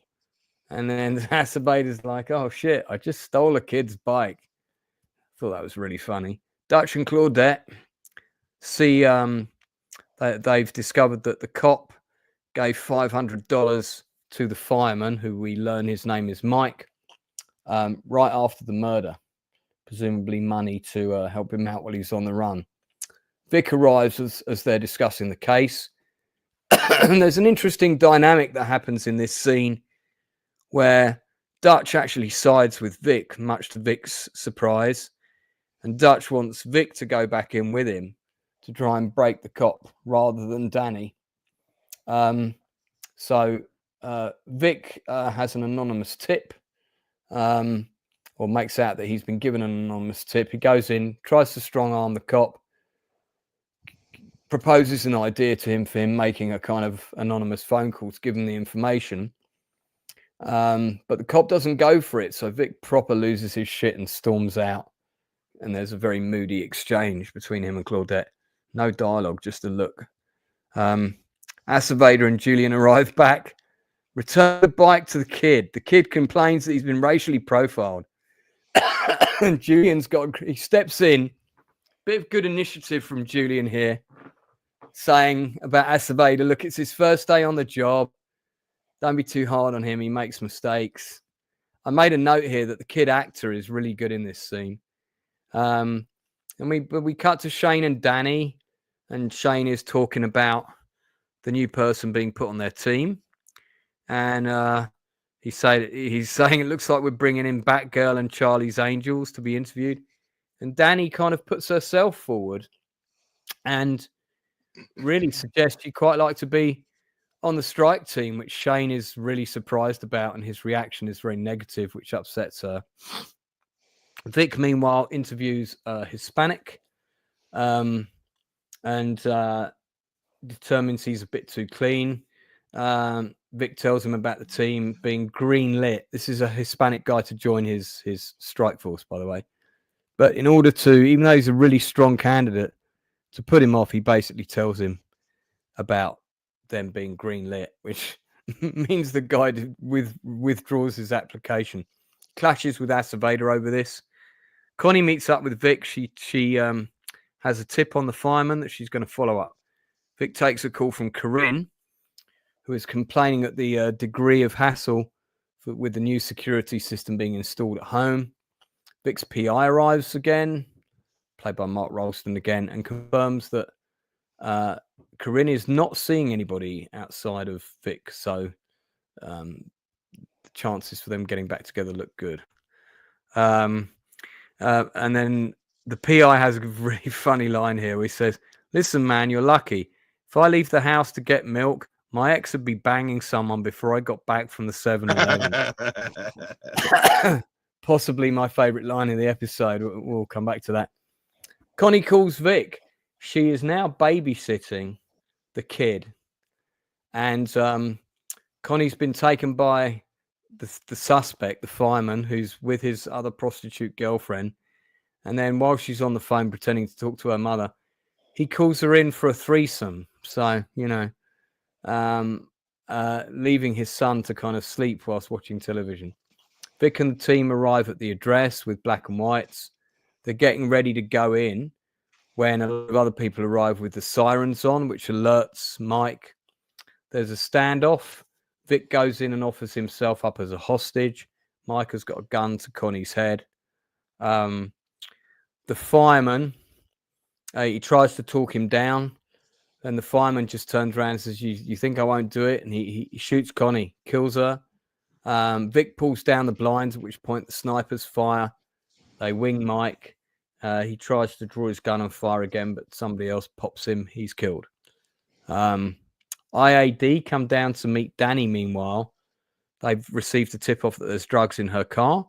So they go and search her personal car, and they find a massive bag of George Michael-sized weed under her car seat. Now, she definitely hasn't done this. We know she's not a dealer on the side. She makes this point.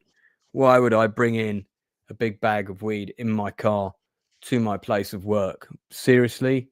And again, this is perceived to be the campaign from this woman. Claudette and Dutch go back to see the cop. They inform him that Mike's dead, along with another woman. The cop doesn't really care because he wanted to keep his job. That was all he cared about. Vic and Corinne, we see them back home. Corinne senses something is wrong because Vic has been quite traumatized by the death of Connie. He wasn't able to save her, and as we know, they were close. And again, I think that scene is very telling. I don't think Vic would feel the way he does at Connie's death unless at some point there was something more between them. I think that underscores that narrative is true. Acevedo goes back to the kid who had his bike stolen, brings it back for him, complete with scratched initials, but we learn that he hasn't recovered the bike. He just went and bought him a new one.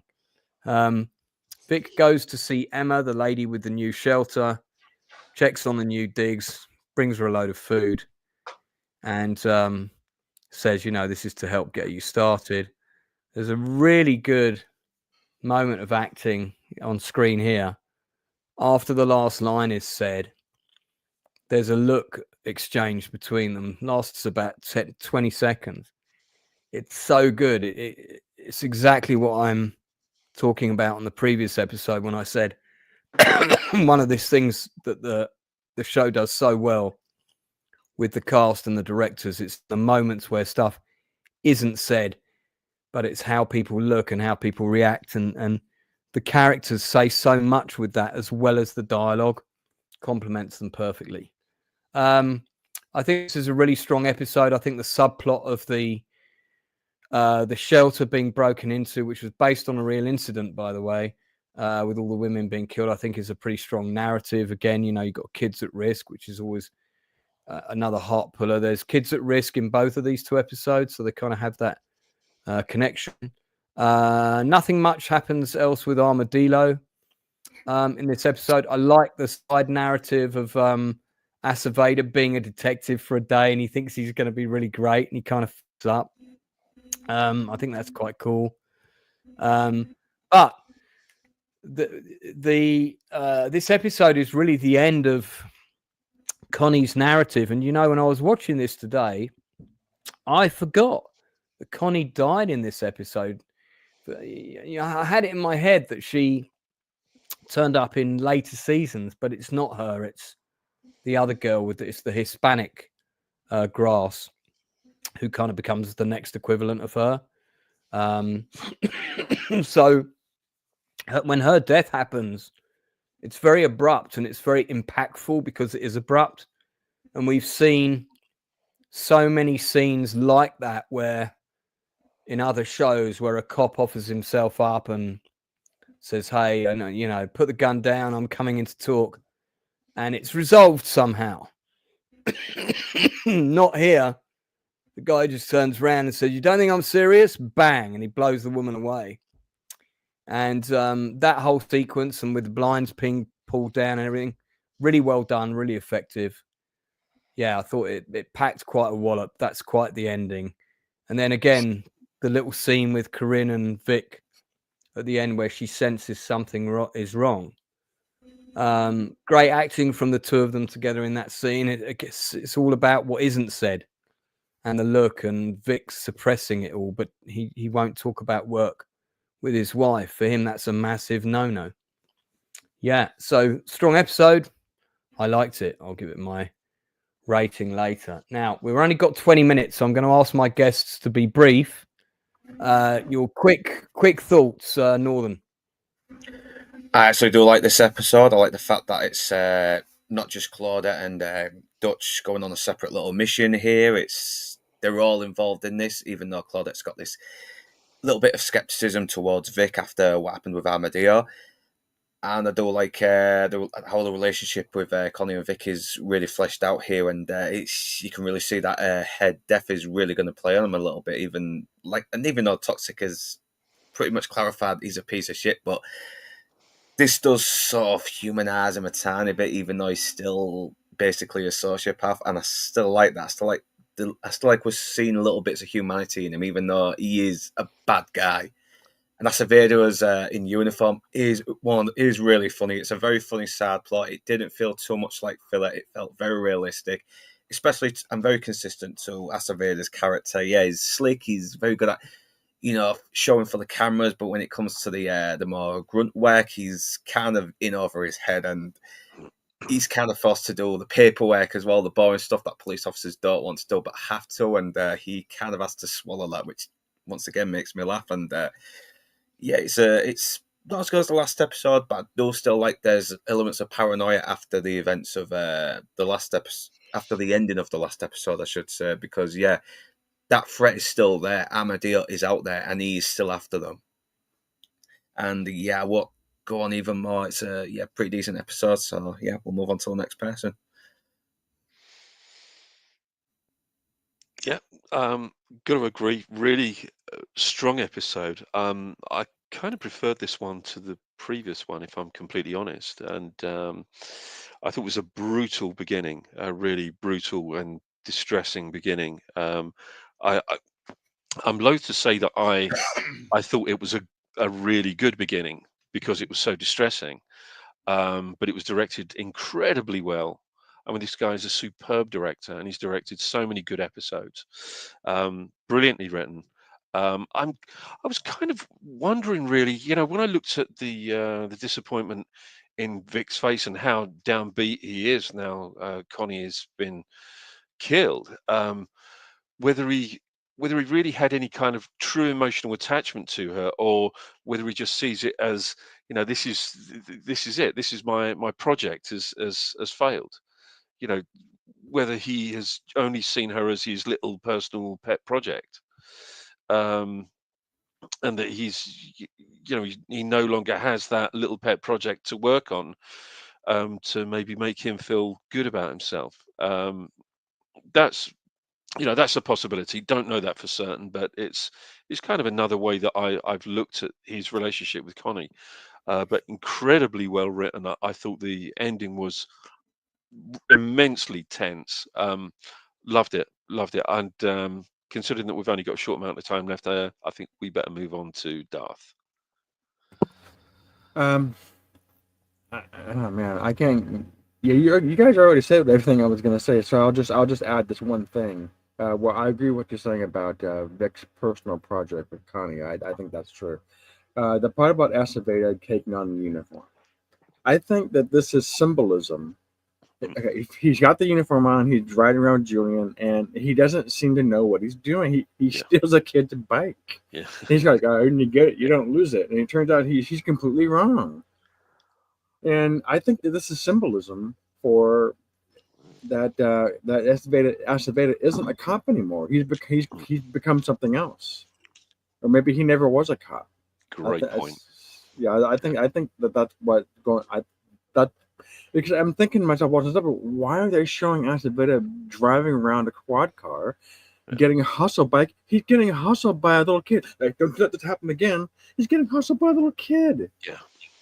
And then it happens in the squad room. I think that's I can't think of any other reason why they would put that in the episode, make him a laughing stock of the episode, unless it was to illustrate that point. That's all I got. I think that what you've said is a very, very good point. Very well made as well. I completely agree with you on that. Yeah, good episode. I liked it better than the last one, for all the reasons everybody's already stated. I'm sorry, you're not going to convince me that Vic had a relationship with Connie, or that that's his kid. I have plenty of women in my life that I've never laid a finger on, that I feel very protective of, and that's maybe not in the same way that he does with her, but I think it's really a lot closer to what Darth says and what what Inside Man says. He's lost his little project, and now it's not. Now he doesn't have that anymore. He felt protective of her. He thought he was going to fix her and do something good that was, could pull him away from the muck a little bit.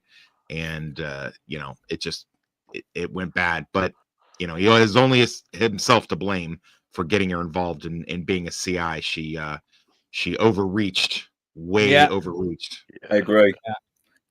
Well, we'll if I can get the actress on, we'll see what she has to say about that. But I think I would love that. I'd love that, Lance. Agree to disagree. Okay. So strong episode. Let's get into favorite supporting character for this episode. I mean, again, we've got Connie, of course. We have Marguerite McIntyre, who plays Emma Prince, who is the lady who runs the hostel, or the battered women's thing. I've seen her in a few other things, actually. Last credit, 2020, she did 50 episodes of The Vampire Diaries. Lost the audio, Lance. You still there? Yeah, I'm still here. Can you not hear me? Hello? I can hear you, mate. Okay, thank you. So, yeah, she did 50 episodes of The Vampire Diaries, 43 episodes of something called Kyle XY. I'm not familiar with that. I imagine still very much the jobbing actress. So she's pretty good. Made a pretty big impact considering she's only got a few lines. You got Kathy Cahill Ryan playing Corinne. I know the panel are quite divided on her. I quite like her. I think she gets better as the show goes on. I think Sean Woods played the kid. So I think this is the actor that plays the kid who has his bike nicked. That must be what he looks like now. I thought that kid was really good. You know, he's quite funny the way he doesn't say anything at first, allows himself to get bullied by the policeman, but then, you know, Acevedo is forced to eat humble pie. We've got Mark Rolston in there again, and then we have two other male guest actors. Matthew Glave, who plays the fireman guy. I've seen him in loads of stuff. The Wedding Singer. Wedding Singer, got a pretty significant role in Argo, which I watched not that long ago. I've also seen the first 2 seasons of The Rookie. Yeah, I've definitely caught him in a few things. Got 130 acting credits, still very much a jobbing actor. Yeah, so he was sort of at the beginning of his career when he did that. And then we have Matthew John Armstrong, who plays the cop, who's quite loyal. I thought he was pretty good. Doesn't get a lot of lines, but yeah, he was pretty decent. So I don't know. I'm probably going to give it to. I gave it to Connie last episode, so I'm not going to pick her again, even though she is great. So I'll probably give it to Marguerite McIntyre as Emma Prince.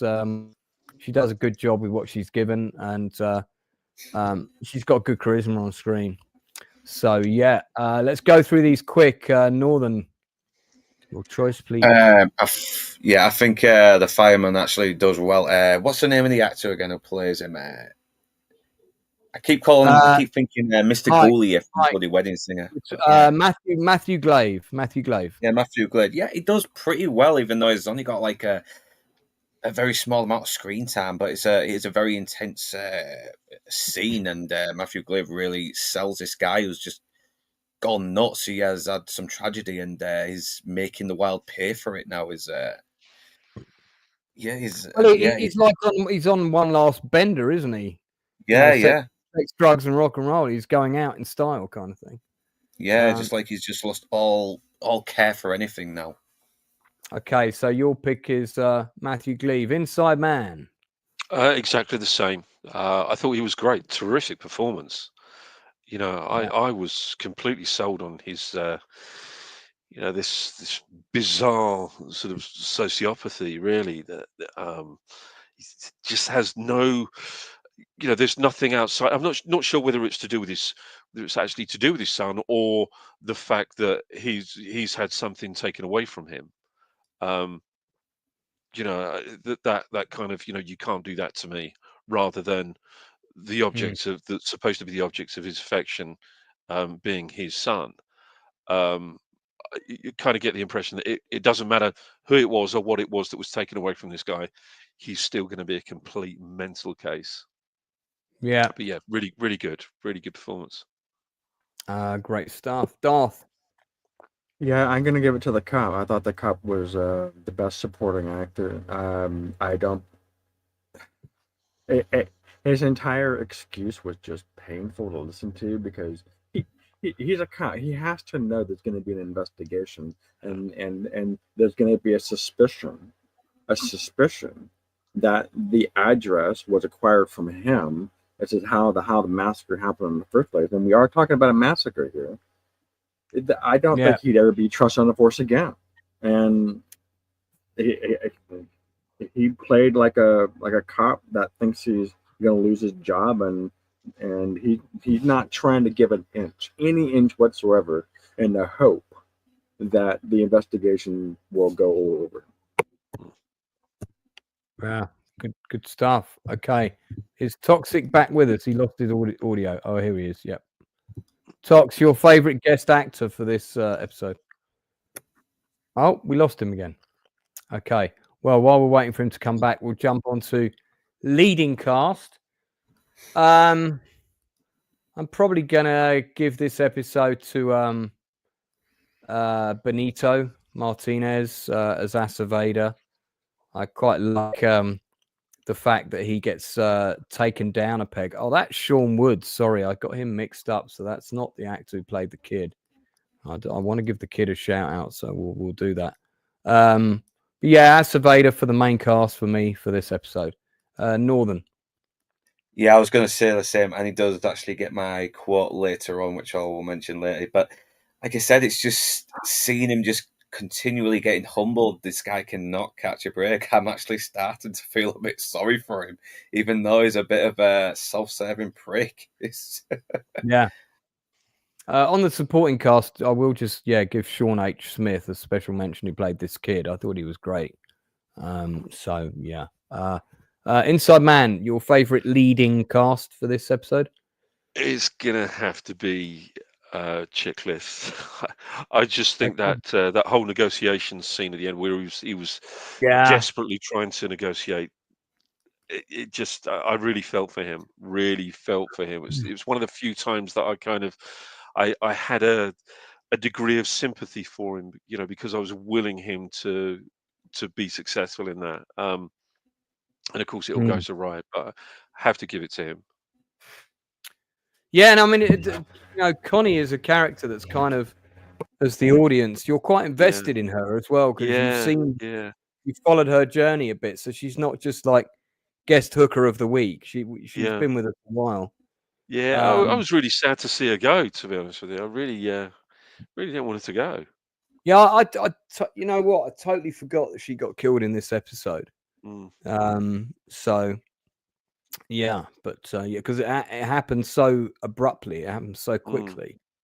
But she's one of those characters that I think, I mean, I know I'm going to miss. I mean, the same way I was so gutted at Theo's death as well.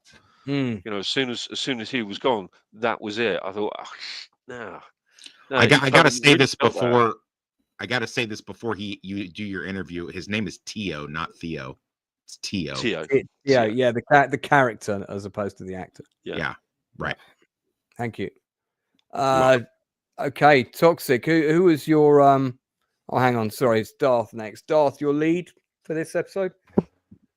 Well, look at if there was a Mount Rushmore for this show, Vic would be the only face on it because Vic just dominates everything. So aside from Vic, I think that the best in this episode was Claudette, precisely for the reason that Lance was pointing out for the last segment. You can say more with less, and this was a great episode where Claudette was just, you're saying so much with the eyes. You watch the episode again, just watch the eyes.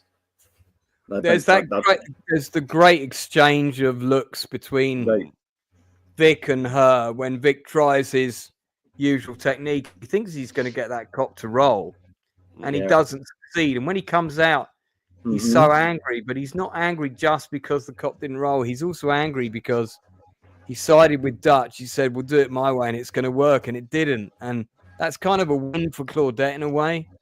I think that's why he's so angry. And also that great exchange with Vic is like, don't pretend that I'm not. Like, I'm just trying to get the kid back. And Vic,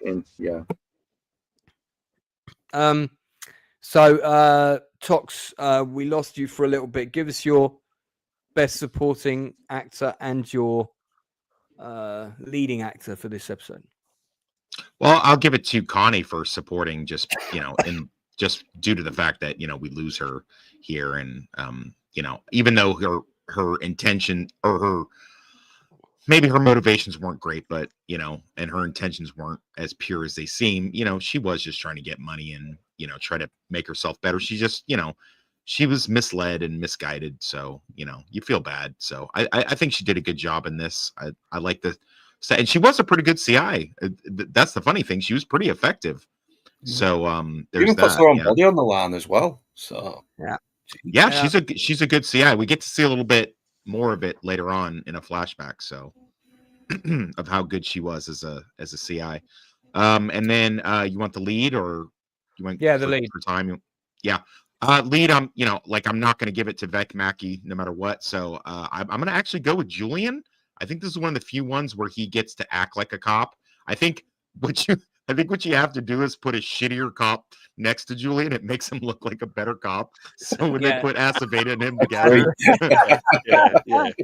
it actually makes Julian look good by default. Because just so you guys know, Aceveda is a test taker. Aceveda is the kind that comes out on a patrol, goes immediately to Vice for a little bit, takes a couple tests, and then he makes detective like super early and becomes an officer. So that's that. He has no street, he has no street ideas and stuff like that. It's not that he's not intelligent. He doesn't have it.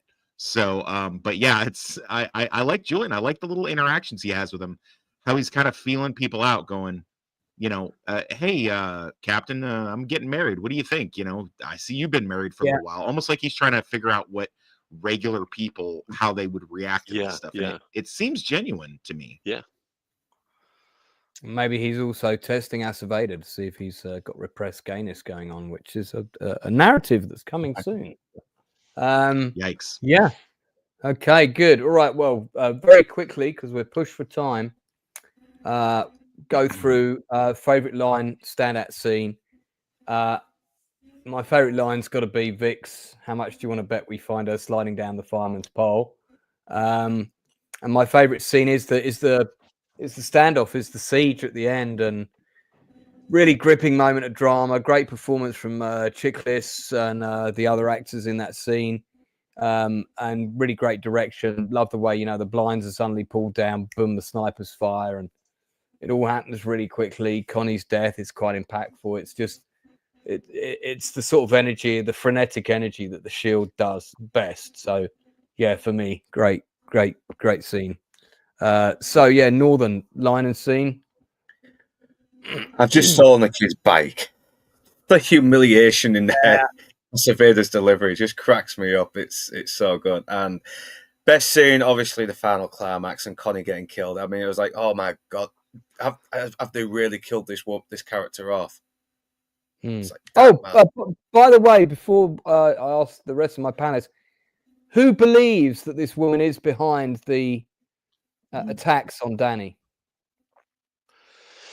Everybody? Yeah. I was going to mention this too. Yeah, well, I mean, I don't want to go down a rabbit hole on it, but just say yes or no. Yes.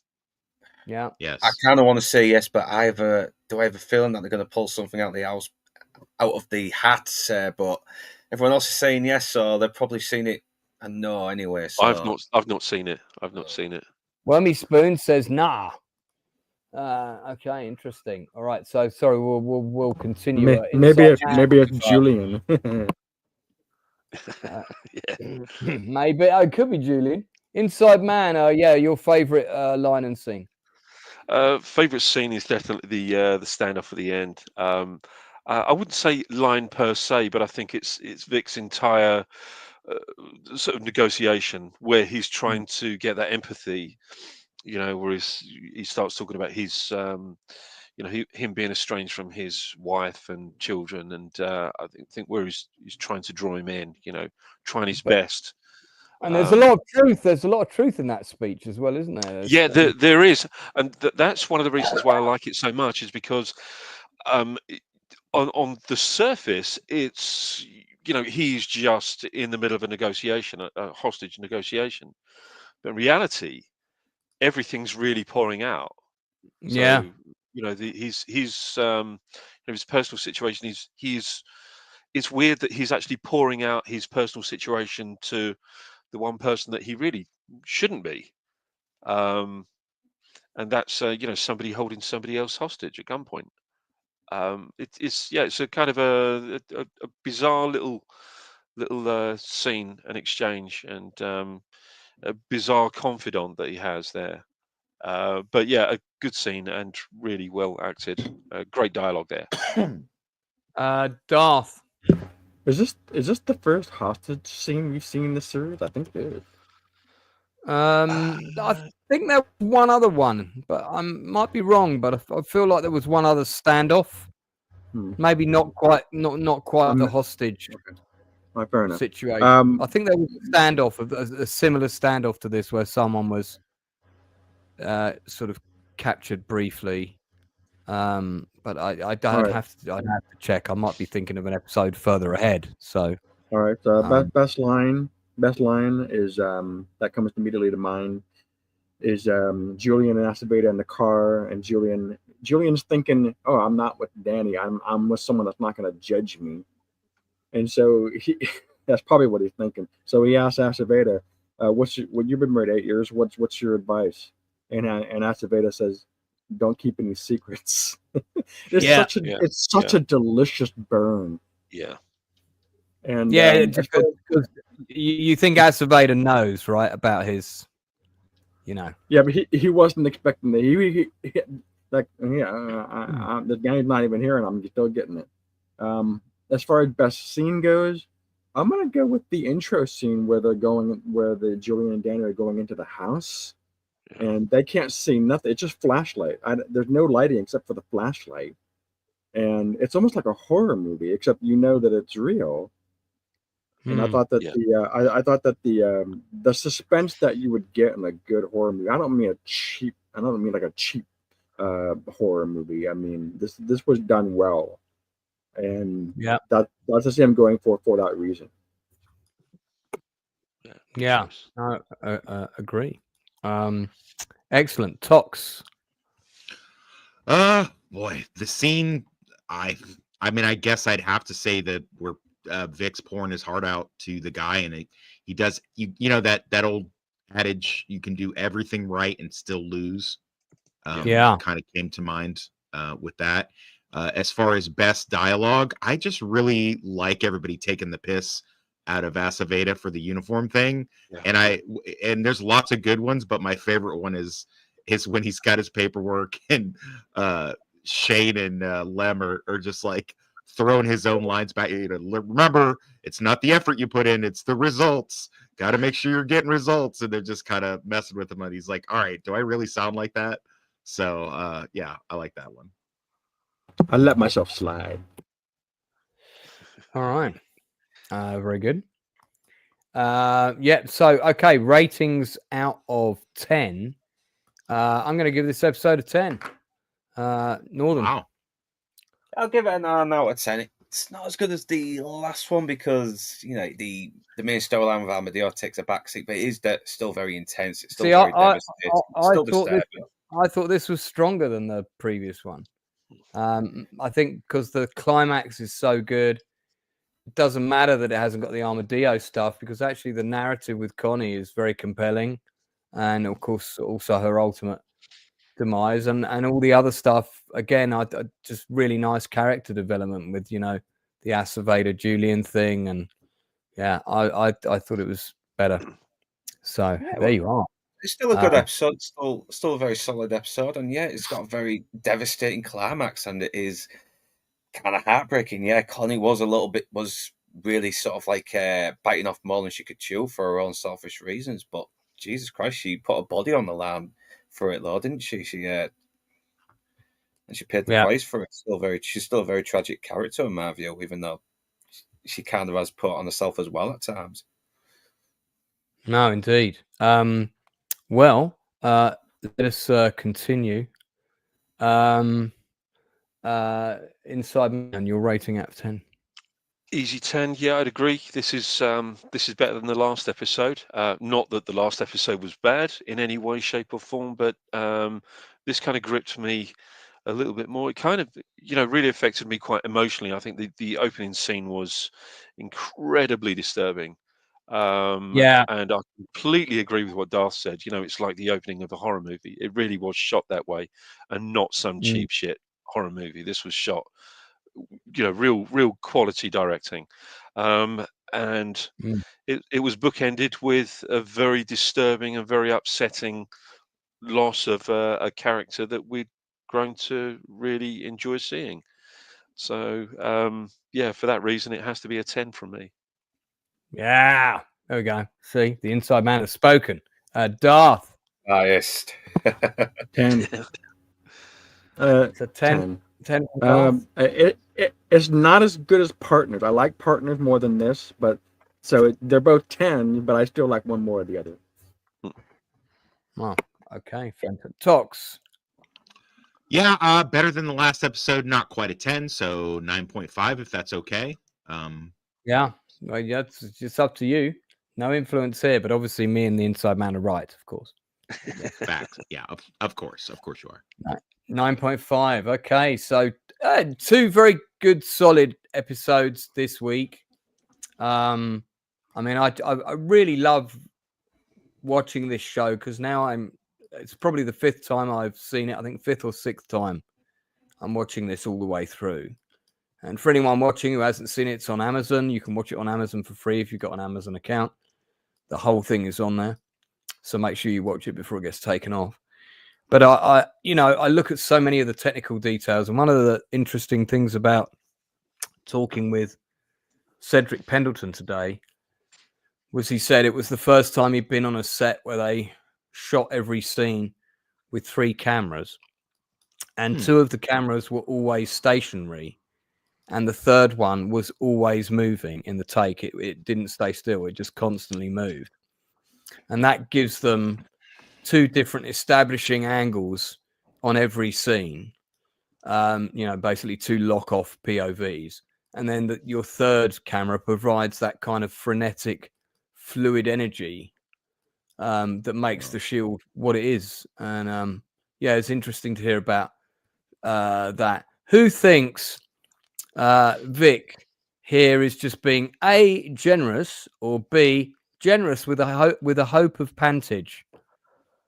The second option, obviously. Come on, look at it. I would. Yeah. I don't think he can deny himself anything when the opportunity arises, can he? No. Well, and that's why I think him and Connie slept together. You just spelled it out for me. So anyway, all right. We'll find out. I have found Jamie. Well, I found Jamie Ann Ullman's contact deets, so I'm going to write to her. And if she can't come on, I'll see what her opinion is on that.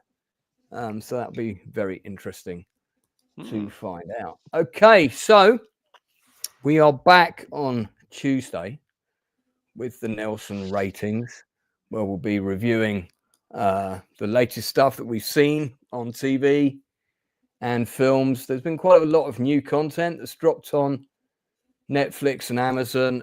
Myself and Toxic both recommended On Call, which is another kind of police procedural told from the point of view of the guys in the squad cars.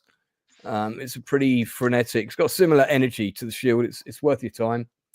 But we'll also be looking at the new movies that have dropped. But one of the things I do want people to check out is season 2 of The Night Caller, which is on Netflix. That has now dropped. Night Caller. Yeah. I've not seen the first series yet. Is it Night Agent or Night Caller?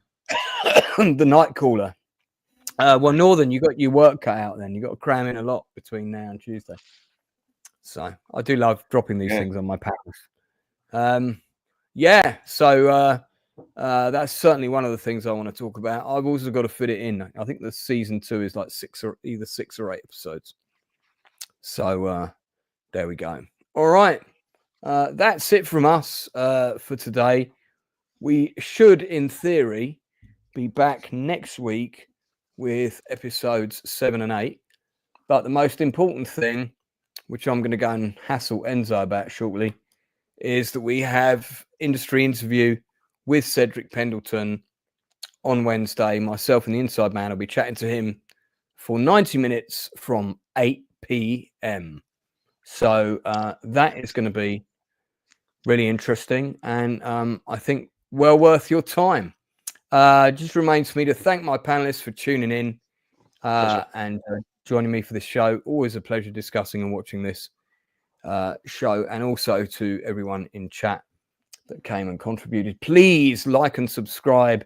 My objective is to get the channel up to 7,500 subscribers by the summer, and ideally 10,000 by the end of the year. Is that possible? Well, we'll have to find out, won't we? But it is possible with your help. Am I showing a clip from Chips? No, I'm not, because that got flagged for copyright last time. So it's only going to have to be edited out, sadly. But you know, we don't need to show clips from Chips because we have our own stuff that we can show.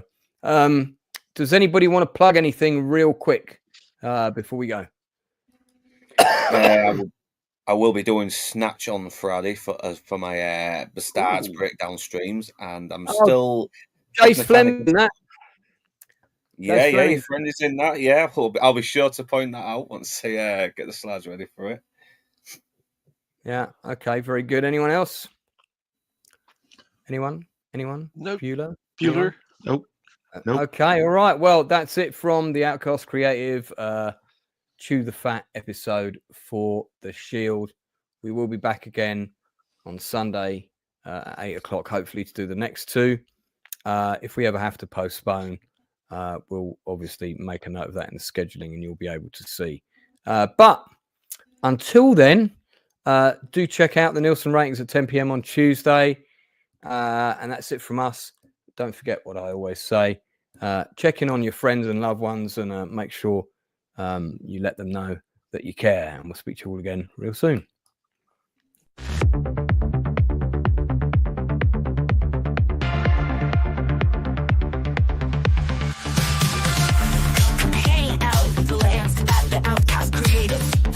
Misfits and dreamers getting innovative. It's film, TV, and theater in the mix. Industry interviews where ideas get their fix. He's creative, we're creative. How about you? Share your passion, join the crew. At Outcast Creative, we're breaking through. Hang with Lance and the Outcast crew. Hang with Lance and the Outcast crew. Interviews with fellow artists on the rise, and reviews that might surprise. Films, TV shows from back in the day. You might just find a hidden gem today. He's creative, we're creative. How about you? Share your passion, join the crew. At Outcast Creative, we're breaking through. Hang with Lance and the Outcast crew. Hang with Lance and the Outcast crew. Filmmakers, comic book creators, stand up proud. Actors, musicians, board game designers, be loud. At Outcast Creative, amazing's the word. He even interviewed the legend, Galen Hurd. He's creative, we're creative. How about you? Share your passion, join the crew. At Outcast Creative, we're breaking through. Hang with Lance and the Outcast crew. Hang with Lance and the Outcast crew. So come along, take a chance. Join the Outcast, hang with Lance. Bring your vision, your art, your flair. At Outcast Creative, there's always room to share. Hang with Lance and the Outcast crew.